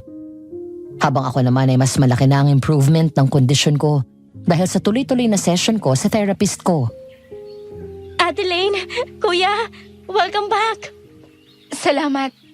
Kumusta dito? Ayos naman, ate. Kumusta pala yung kapalit ni Doray? Ayos naman, Kuya. Mas okay ito kesa kay Doray. Mabait at masipag. Mas masarap magluto. At saka, ito sigurado tayo na safe kasi highly recommended by Mommy. Mabuti naman kung ganon. Dahil ayoko na mangyari ulit yung nangyari dati. Kumusta na pala yung kaso, Nicole? Umuusad ang kaso, ate. Nagbibigay ng update sa akin si attorney. Patuloy ang mga pulis sa paghahanap kay Doray. Pagkatapos nilang magpaskil ng picture niya sa publiko, may 3 mga biktima ang nag-report. Nakausap ko mismo yung 2 sa kanila. Ate, pareho kayo ng pinagdaanan. Anong ibig mong sabihin? Bigla na lang daw silang parang nababaliw. Nag-hallucinate at nakikita nila yung babaeng nakapula na may glit sa lieg. Gaya ng sinasabi mo na nakikita mo. At gaya mo, ginagawa din niyang mukhang nagpabaliw at nawawala sa sarili ang mga biktima niya. Hanggang sa napapansin nila na nawawalan sila ng pera at mga alahas. Nagagawa niyang iligaw ang mga tao sa paligid niya at paniwalain na ang nakakawala ng pera at alahas ay yung biktima. Dahil nga, and I quote, wala sila sa sarili. At hindi ko alam kung saan dinala ng biktima ang pera. Pero ang totoo, si Doray ang nagnakaw. May nabanggit ba sila tungkol sa aswang? Pinasok din ba sila sa mental gaya ng ginawa sa akin? Tinanong ko na rin yan. Wala naman daw nagpakita ang aswang sa kanila. Ang weird lalo. Bakit ako lang ang hinabol ng aswang at nilagay sa mental facility? Pati yung mga pulis at si attorney na hindi naniniwala nung una sa theory natin na baka kinukulam kagaya ng sabi ng nurse na nakausap nyo. Ngayon, naniniwala na. Kasi 4 na kayo na pareho ang statement. May balita na ba kung saan nila huling nakita si Doray? Ang sabi ni attorney sa akin, nung isang araw lang na nakita daw siya sa Pandakan. Kaya mas lalo siyang pinaghahanap ngayon. Kung ganon, tama palang sinasabi ni Nurse Molly. Bukod sa depression mo, hindi totoo na may hallucinations ka. Kinukulam ka nga. Sana mahuli na siya. Sinong mag-aakala na ganun si Doray? Ang tagal niya na nanilbihan dito sa atin. Huwag ka nang mag-isip, ate. Ang mahalaga, lumiliit na ang mundo niya. Nararamdaman ko na malapit na siyang mahuli. Nga pala, dumaan na ba kayo sa puntod ni Rosie? Hindi pa. Pagpapahinga lang kami sandali ng kuya mo. Tapos, pupuntahan na namin siya mamaya. Sige na. At kami nang bahala dito sa bahay. Mukhang may lakad ka pa yata. May date kami ni Mark. Baka doon ako matulog sa kanya this weekend, ate. Sige. Ay, andyan na pala ang jowa ko. Bye! Matapos makakain ay nagpahinga muna kami at nakatulog din ng 3 oras. Pasado 4:00 na ng hapon nang umalis kami sa bahay at dumalaw sa puntod ng anak namin na si Rosie. Muling bumigat ang dibdib ko nang makita ang nakaukit na pangalan niya sa lapida. Hindi ang tagpong yon ang pinangarap naming mag-asawa na makita sa anak namin. Kami dapat ang ililibing niya. Hindi kami ang maglilibing sa kanya. Ninakaw ng pangyayaring yon ang buhay at pangarap ng anak ko. Kung narito lang sana si Rosie, tsak na matutuwa siya sa ibabalita namin. Hi, anak. Kumusta ka na dyan sa heaven? Kakauwi lang namin ni daddy mo galing sa bakasyon. Kung kasama ka namin, tsak na mag-e-enjoy ka. Lagi ka namin naaalala. Sa mga lugar na pinupunta namin, huwag ka mag-alala sa mami mo. Nandito na ulit ako. Aalagaan ko siya lalo na ngayon na magkakaroon ka ng kapatid. Tama, Madam Venus. Buntis ako. Nagkatotoo ang sinabi ni Anthony. Nabuntis nga ako ulit. Nasa kalagitnaan kami ng honeymoon trip namin nang malaman namin ang balita. Matapos mag-positive ang pregnancy test, kinabukasan ay agad kaming nagpa-check up at kinumpirma ng OBGYN na buntis ako. Dininig ng Panginoon ang dasal naming mag-asawa. Pinatunayan sa amin ang pangyayaring yon sa buhay namin na walang imposible sa Diyos. Kung nakalaan para sa'yo, ibibigay niya basta hiningi mo at pinagdasal sa pangalan ni Jesus. Mula sa paniniwala na hindi na ako muling magkakaanak pagkatapos ni Rosie, hanggang sa himala na nasa loob ng sinapupunan ko. Masayang yumakap ako kay Anthony habang nakatingin sa puntod ng anak ko. Love, sa tingin mo ba masaya si Rosie na magiging ate na siya? Sigurado ako dyan. Naaalala mo pa? Noong buhay pa siya, palagi niyang birthday wish ay baby brother. Sa wakas, natupad na rin ang wish ni Doray? Nasaan? Ayun, nakatago sa likod mo sa Leo. Hoy! Dito ka lang. Ahabulin ko siya. Mag-iingat ka. Mabilis tumakbo si Anthony at hinabol si Doray. Hindi ako maaaring magkamali. Kitang-kita ko siya na nakatayo sa gilid ng isang musileo at nakatingin sa amin. Nagulat pa siya nang makita niya na napatingin ako sa kanyang kinatatayuan. Saka agad tumakbo. Habang naghihintay sa pagbabalik ni Anthony, ay puno ako ng kaba. Ilang sandali pa, isang pamilyar na tunog ang narinig ko.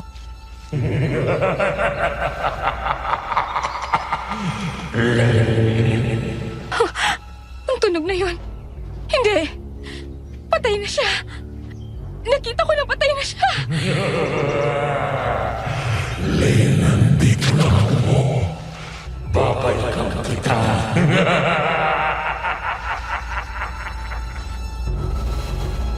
Agad akong lumingon sa paligid nang marinig ang pamilyar na tunog ng aswang na yun. Walang tao sa paligid. May mga ibang tao doon sa sementeryo pero masyado silang malayo sa akin. Bukod doon ay puro nicho na ang nakikita ko. Hanggang sa tumingala ako sa mataas at makapal na punong malapit sa kinatatayuan ko. Nakita ko na gumalaw ang mga sanga at tila may isang pares ng paa akong nakita na nagtatago doon. Pero hindi ko masyadong maaninag dahil sa kapal ng mga dahon. Pero hindi pwede mangyari ang iniisip ko. Wala na ang aswang. Patay na siya. Nakita ko mismo na nahulog siya sa bangin. Sa taas ng kanyang hinulugan, imposibleng mabuhay pa siya. Love? Ikaw pala. Ginulat mo naman ako. Sorry. Hindi ko siya naabutan. Sigurado ka ba na si Dora yon? Oo, sigurado ako. Nakita ko siya. Pero hindi lang yun. May narinig akong pamilyar na angel, katulad ng aswang patitawa, gaya sa kanya. Tinatawag pa nga ako eh. Love, patay ng aswang. Ang mabuti pa, umuwi na tayo. Mag-aalas 9 ng gabi. 2 araw makalipas ang pagdalaw namin sa puntod ni Rosie. Habang ang kasambahay namin ay nasa kwarto na niya at nagpapahinga, Ako naman ay gising na gising pa sa mga sandaling yun, pero nakahiga na sa loob ng kwarto habang naghihintay sa pagbalik ng asawa ko. Galing siya sa bahay ng parents niya at dumalaw sa biyanan kong lalaki na kalalabas lang sa ospital. Kasama dapat ako, pero sumama yung pakiramdam ko kaya minabuti ko na lang na maiwan sa bahay. Habang naghihintay sa pag-uwi ni Anthony, nag-text ako sa kanya at nagpabili ng mga cravings ko gaya ng Ilocos Empanada, Hong Kong style na fried noodles na sinabi ko talaga eksakto kung anong timpla ng sauce na gusto ko, at manggang hilaw na kalabaw. Matapos magluto ng kasambahay namin kanina ng masarap na ginisang bagoong para sa special request ko, nakare-kare naman bukas. Love, pauwi ka na? Yep, nasa kotse na ako. Tumawag lang ako para sabihin na pauwi na ako. At nakabili na ako ng mga gusto mo. Mabuti na lang nakaabot ako. Hindi na ka tumatanggap ng order yung sa fried noodles. Nakiusap lang ako dahil naglilihi ang misis ko. Thank you, love. Ingat ka sa pagmamaneho, ha? Okay po. Hintayin mo ko at huwag ka muna matutulog ha. Mga less than 15 minutes. Nandiyan na ako. Okay. Lalo ako naglaway nang maisip ko ang masasarap na pagkain na dala ni Anthony. Kaya habang naghihintay ay nagpatuloy lang ako sa pag-scroll ko sa social media account ko. Hanggang sa bigla akong napahinto nang biglang dahan-dahang bumukas ang pinto ng kwarto ko. Mabilis akong nakaramdam ng matinding takot. Ang mga balahibo ko sa katawan ay nangalisag. Wala namang tao at nakalapat ang pinto. Kaya imposibleng hangin ang nagbukas doon dahil sarado din ang mga bintana. Ha? Sino kaya? Ate Lotlot? Nanlaki ang mga mata ko nang makita ko ang isang batang babae na tumakbo sa hallway papunta sa may hagdan. Nagmamadali akong bumaba sa kama nang mapagtanto ko na yung height at haba ng buhok ng batang nakita ko ay katulad ng buhok ni Rosie. Agad umagos ang luha ko kaya nagmadali akong lumabas ng kwarto. Rosie? Anak? Rosie? Rosie? Nasaan ka? Si Mami ito. Please, magpakita ka sa akin. Miss na kita. Anak ko. Anak! Rosie! Mabilis akong lumingon at hinanap si Rosie sa mga silid nang makarinig ako ng yabag ng mga paa na tumatakbo. Nang hindi ko siya makita doon, umiiyak ako na bumalik sa kwarto at tinawagan agad si Anthony. Nakalimang ring pa ang lumipas bago niya tuluyang sinagot ang telepono. Yes, love? May Love! Nandito si Rosie! Naririnig ko siya, tinatawag niya ako! Ano? Ulitin mo nga sinabi mo. Ang sabi ko si Rosie nandito! Naririnig ko siya! Lane, makinig ka sa akin. Huwag kang lalabas ng kwarto. Yung insenso na sinasabi ni Nicole na pinadala ni Nurse Molly. Naalala mo? Nasa sala yon. Sindihan mo ngayon na! Malapit ako dyan!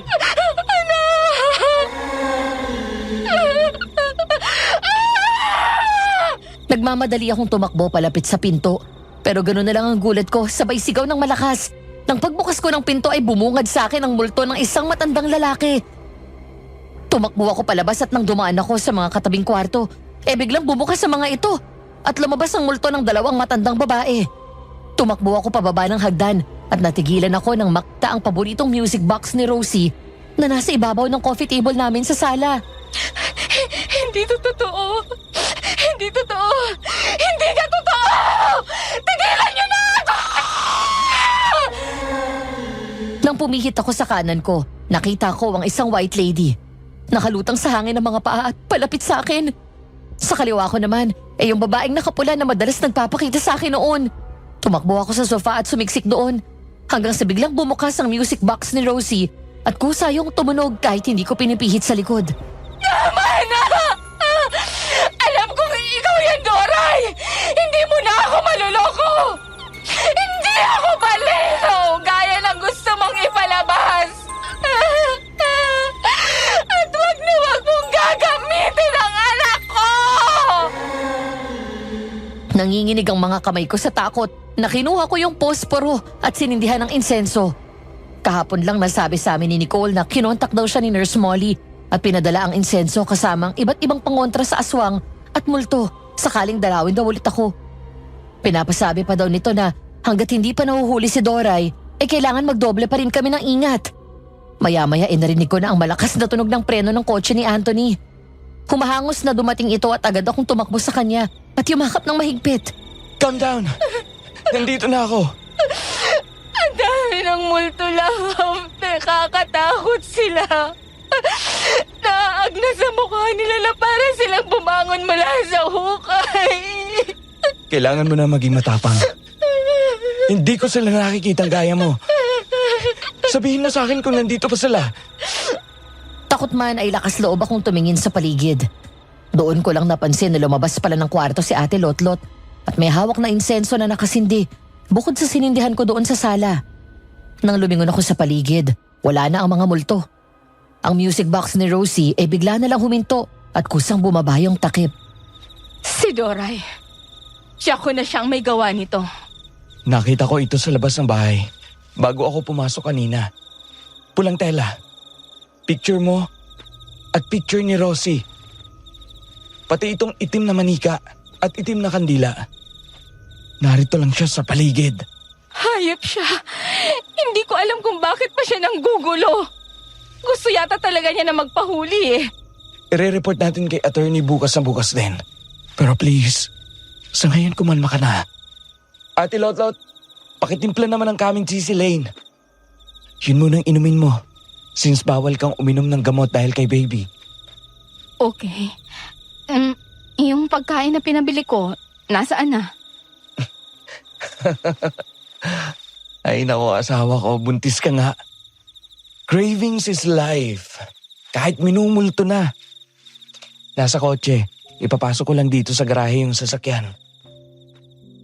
Dahil sa mga nangyari noong nakaraang gabi nagpunta kami sa OBGYN para magpa-check up dahil sa naranasan ko na stress. Mabuti na lang at nasa maayos na kalagayan ng anak namin. Matapos yun sunod naman naming tinawagan si Nurse Molly. Nung malaman namin na narito siya sa Maynila agad kaming nagpa-schedule ng araw para makipagkita sa kanya.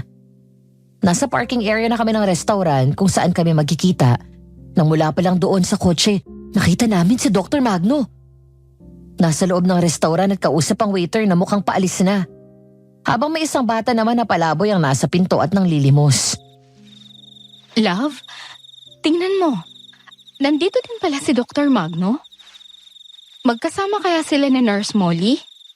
Oo nga no. Pero wala naman siyang nabanggit sa akin. Ang mabuti pa, mauuna na ako sa loob para makausap ko siya. Baka umalis agad Sige, maghahanap muna ako ng parking. Puno dito Agad akong bumaba at nilapitan si Dr. Magno na nagkataon palabas na ng restaurant. Ngumiti ito agad sa akin at bumati.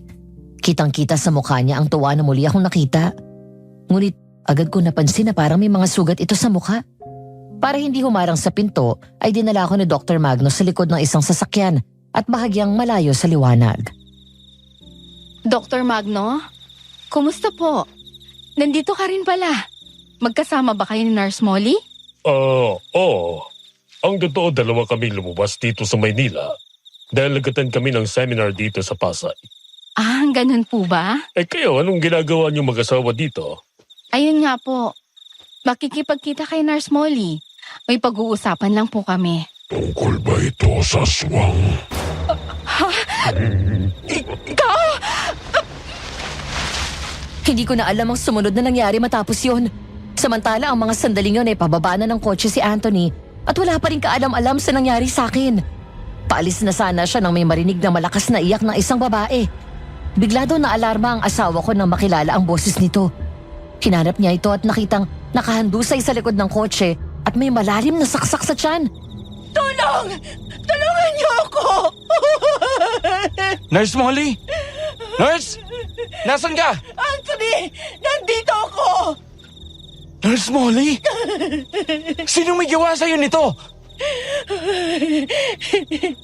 Ang aswang! Nandito siya! Nasa panganib ang asawa mo! Pero patay na po siya. Buhay ang aswang! At nagtatago siya sa katauhan ni Dr. Magno! Siya ang aswang, Anthony! Magkasabot sila ni Doray! Dr. Magno? Nurse! Sila na bahala sa'yo. Kailangan kong puntahan agad si Lane. Anthony, kunin mo to. Nasa loob ang mga pwede mo maipanglaban sa kanya. Tumawag ka ng mga pulis para mahuli na si Doray. At ang aswang, siguraduhin mong mapapatay mo siya. Opo, salamat po. Iniwan daw ni Anthony sa mga responding gwardya at mga tao doon sa parking lot si Nurse Molly. At pagkatapos ay hinablot ang bag, saka tumakbo papunta sa restaurant. Nakaramdam daw siya ng takot at panlalamig ng katawan nang hindi niya ako nakita sa loob. Nagtanong siya sa gwardya at sa mga waiter, pero walang nakakilala o nakapansin sa akin. Maging si Dr. Magno ay hindi nakilala ng mga staff doon. Frustrated at halos mamatay sa pag-aalala, mangiyak-ngiyak na halos na manghina si Anthony nang hindi na niya ako mahanap sa buong paligid ng restaurant. Sinubukan niya akong tawagan, pero nakita niya ang phone at bag ko na nasa gilid ng isang sasakyan. Hanggang sa may lumapit sa kanyang batang pulubi at may binigay na papel. Isang maikling note mula kay Dr. Magno, kasama ang isang address. Gusto mong makita ang asawa mo? Pumunta ka dito sa address na to. Nicole, tumawag ka ng pulis. Alam ko na kung nasaan si Doray. Magkasabot sila ng aswang. Si Dr. Magno, yung psychiatrist doon sa Sikihor. Siya ang aswang. Isulat mo itong address. Oo, kuya. Tatawag ako agad ng mga pulis. Pero may kailangan ka pang malaman tungkol sa pagkamatay ni Rosie. Ano yon? Aksidenteng natumasa ni Ate Gotlot ang USB flash drive na ito. Dito sa servants' quarters, kung saan ang dating kwarto ni Doray. Nang tingnan ko ang laman, may video na nangyari nung araw na namatay si Rosie. Sinadya niyang i-delete ang footage mula sa CCTV camera at nilagay dito ang kopya. Kuya, hindi aksidente ang pagkamatay ni Rosie. Samantala naalimpungatan ako matapos marinig ang dalawang pamilyar na boses na nagtatalo. Si Doray at Dr. Magno. Unti-unting nagbalik sa isip ko ang nangyari. Nang ipakilala ng doktor ang tunay nitong katauhan, bigla na lang niyang tinakpan ang bibig at ilong ko ng puting panyo at doon nawalan ako ng malay. Nang dahan-dahan kong dinilat ang mga mata ko, nakita ko nasa isang abandonadong warehouse ako habang nakahiga sa sihig at may isang drum kung saan may malaking apoy doon. Ano ba yung plano mo sa kanya? Ayan na yung babae. Mabango ang amoy na dahil sa bata sa kanyang sinapupunan. Mas lalo akong natatakam sa kanya. Patayin mo na kagad. Malaki ng hirap natin dyan. Kailangan niya ng mawala at ng asawa niya. Masyado na silang maraming alam sa atin, Conrad. Tiyak na maipapasarado ang ospital kapag nahuli ako. Sisihin mo ang sarili mo. Sino bang buhay pa? Hindi ba't ikaw ang sumira sa plano natin? Kung hindi mo tinulak ang batang yun sa hagdan at kung hindi mo binugbog ang babae niyan, hindi sana wala tayong problema ngayon. Baka nakuha mo na ang pera at may ibang amo ka na.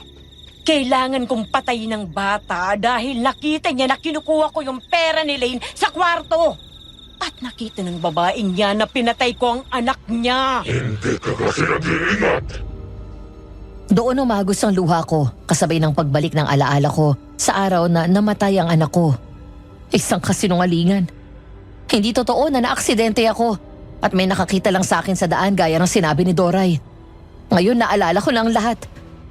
Umuwi ako sa bahay dahil hindi natuloy ang meeting ko.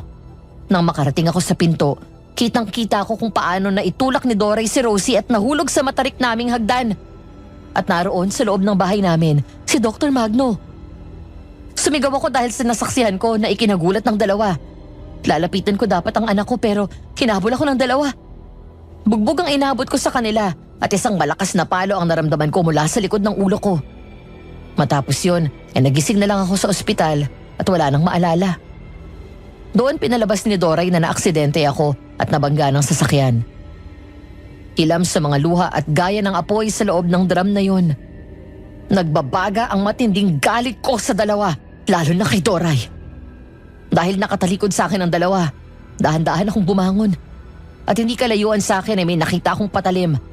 Dinampot ko yun saka mabilis na tumakbo palapit kay Doray.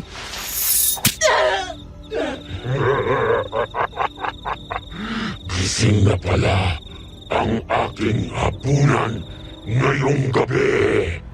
Bago ko masaksak si Doray, ay agad itong nakailag at nahawakan ng kamay ko. Hindi ko alam kung saan galing ang lakas. Siguro dahil sa matinding galit ng isang ina na nawala ng anak dahil sa kriminal na gaya ni Doray.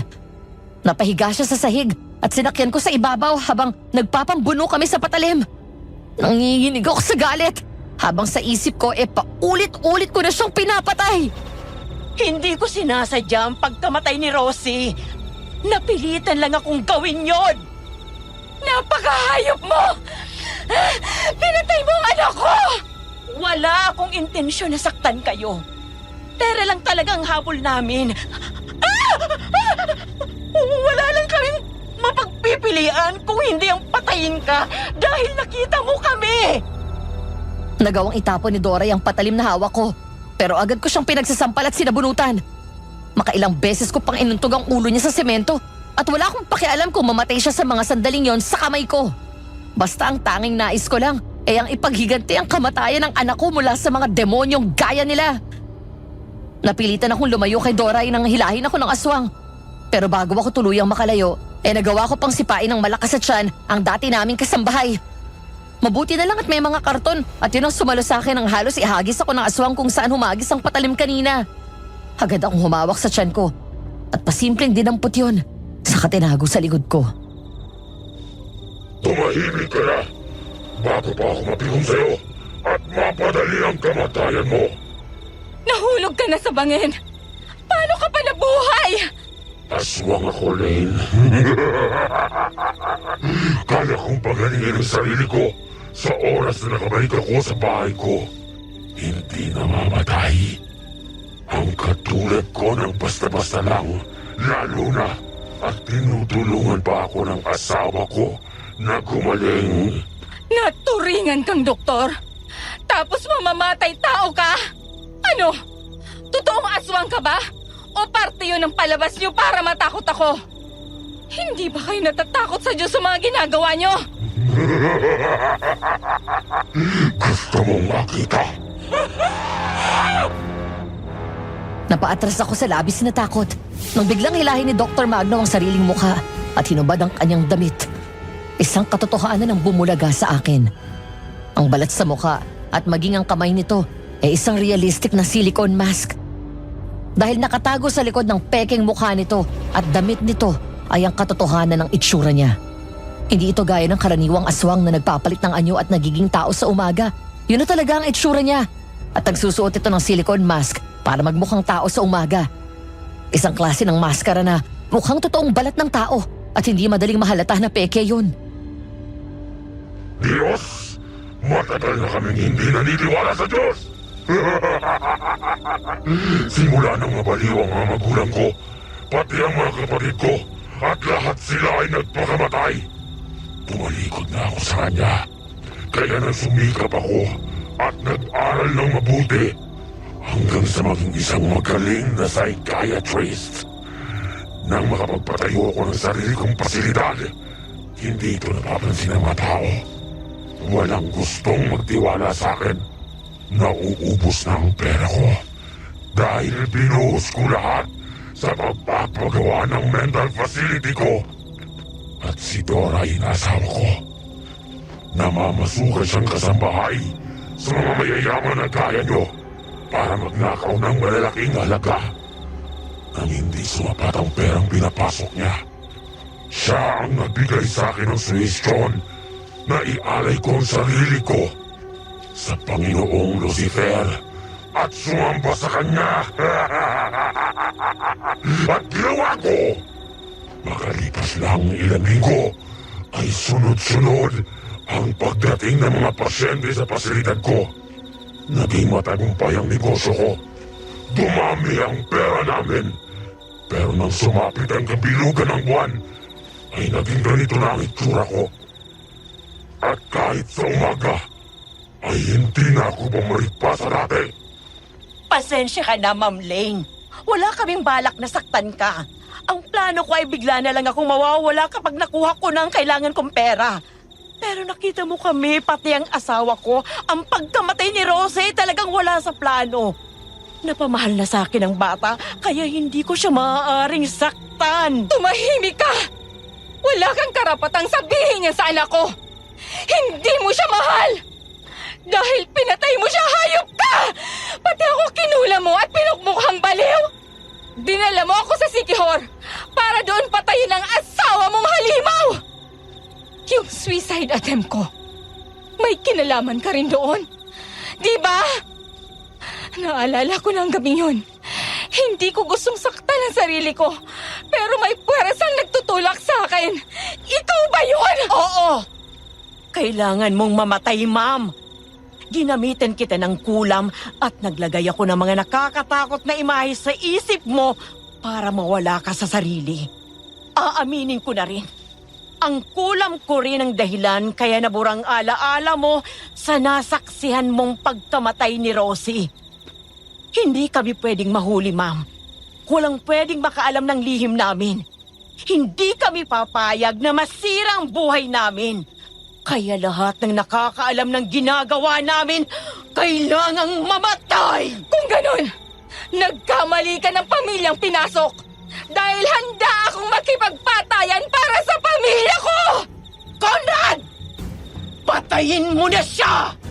Pasensya na lang sa anak mo na hindi na masisilayan ang mundong ito! Mabilis akong tumakbo palayo nang sumugod sa akin ang aswang. Nang maabutan ako nito at sunggabad sa batok, sinakal niya ako agad sa leeg. Nang akma kong sasakmalin, mabilis ko inilabas ang tinatago kong patalim, sabay saksak sa mata ng aswang. Malakas itong sumigaw at nabitawan ako. Hayop kang babae ka! Ang mata ko! Conrad! Kahit kailan ka talaga, ikaw ang sakit ng ulo ko! Nang sumugod sa akin si Doray, siyang sugod din ng aswang. Pero bago pa makalapit sa akin ang aswang, ay biglang dumating si Anthony. Rumaragasa ang kotse na pumasok sa warehouse at sadyang binangga ang aswang. Inatras pa nito ang sasakyan para lang muling banggay ng aswang at inipit sa pader. Mamatay ka ng demonyo ka! Kasama ang asawa mo! Conrad! Ang asawa ko! Saan ka pupunta? Hayop ka! Hinila ko ang buhok ni Doray at nilampaso ang mukha nito sa maruming sahig. Habang si Anthony naman ay galit na bumaba ng kotse, dala ang isang baril at maraming asin. Habang naiipit ang aswang sa pagitan ng kotse at pader, sumampas sa ibabaw ng hood ng kotse ang asawa ko at sunod-sunod na binato ng asin ang aswang. Pagkatapos ay sunod-sunod din na hinampas ng buntot paagi.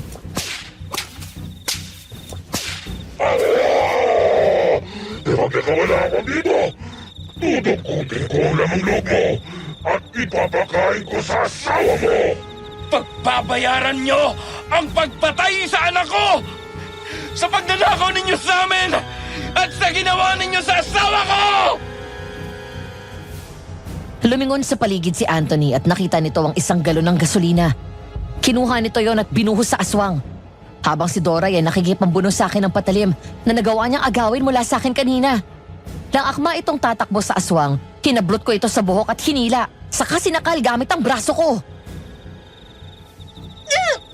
Bitawan mo ako! Ang asawa ko! Huwag niyo siyang sasaktan! Kung papatayin niyo siya, isama niyo na ako! Para ano?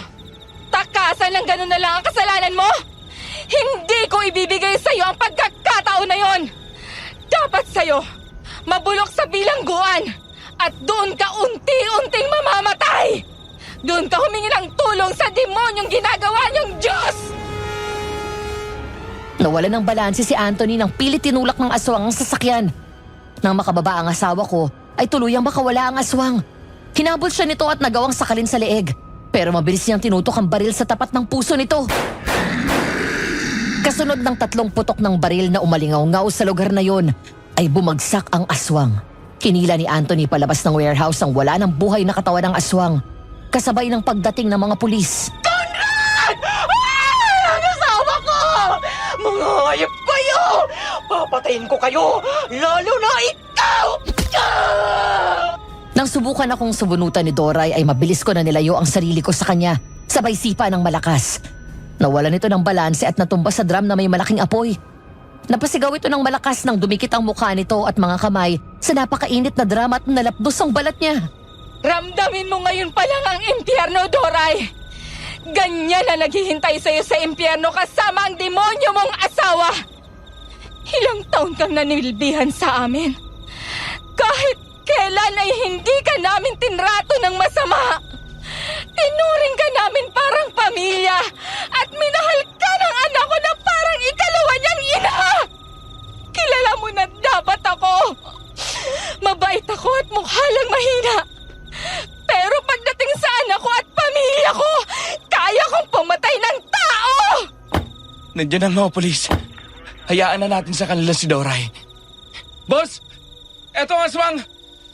Para makasiguro tayo na hindi na mabubuhay ang aswang, sunugin niyo na siya!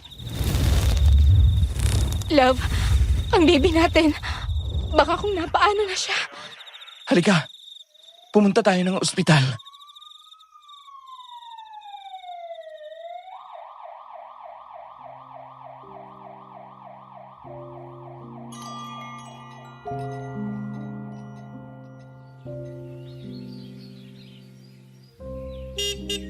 Nakangiti akong lumingon nang marinig ang pamilyar na tunog ng busina na yon ng kotse. Para namang nakakaintinding ngumiti ang anak namin na 1-year-old pa lang.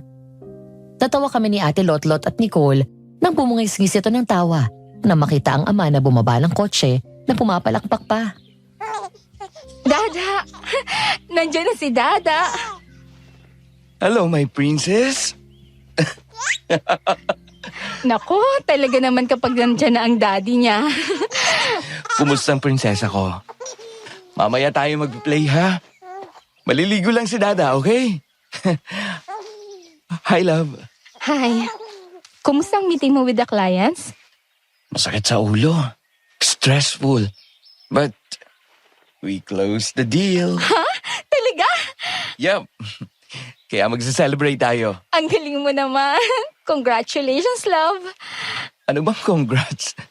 Kung hindi mo ako tinuruan ng strategy, hindi ko makuklose yung deal na yon. Sabi nga, di ba? Behind a successful man is a woman. Still, it's your effort. Our effort. Love, thank you ha. Kasi kahit na tinutulak kita palayo noon, hindi mo pa rin ako iniwan. Nagpasensya ka sa akin. Salamat kasi tinanggap mo ulit ako at binigyan ng Wala ko. Nagaya ko'y nagluluksa rin. Muntik nang mawala sa akin si Anthony. Ngunit mabuti na lang ay nahimasmasan ako at bumalik siya sa akin. Ngayon nga ay malaki na si Gracie at habang lumalaki siya ay nagiging kamukha niya si Rosie na para bang bumalik siya sa amin at hindi tuluyang nawala. Lahat ng paborito niyang kulay, damit, pagkain, laruan, pati mannerism parang ate niya. Mahirap ipaliwanag, pero masaya kami at mahal namin si Gracie bilang siya.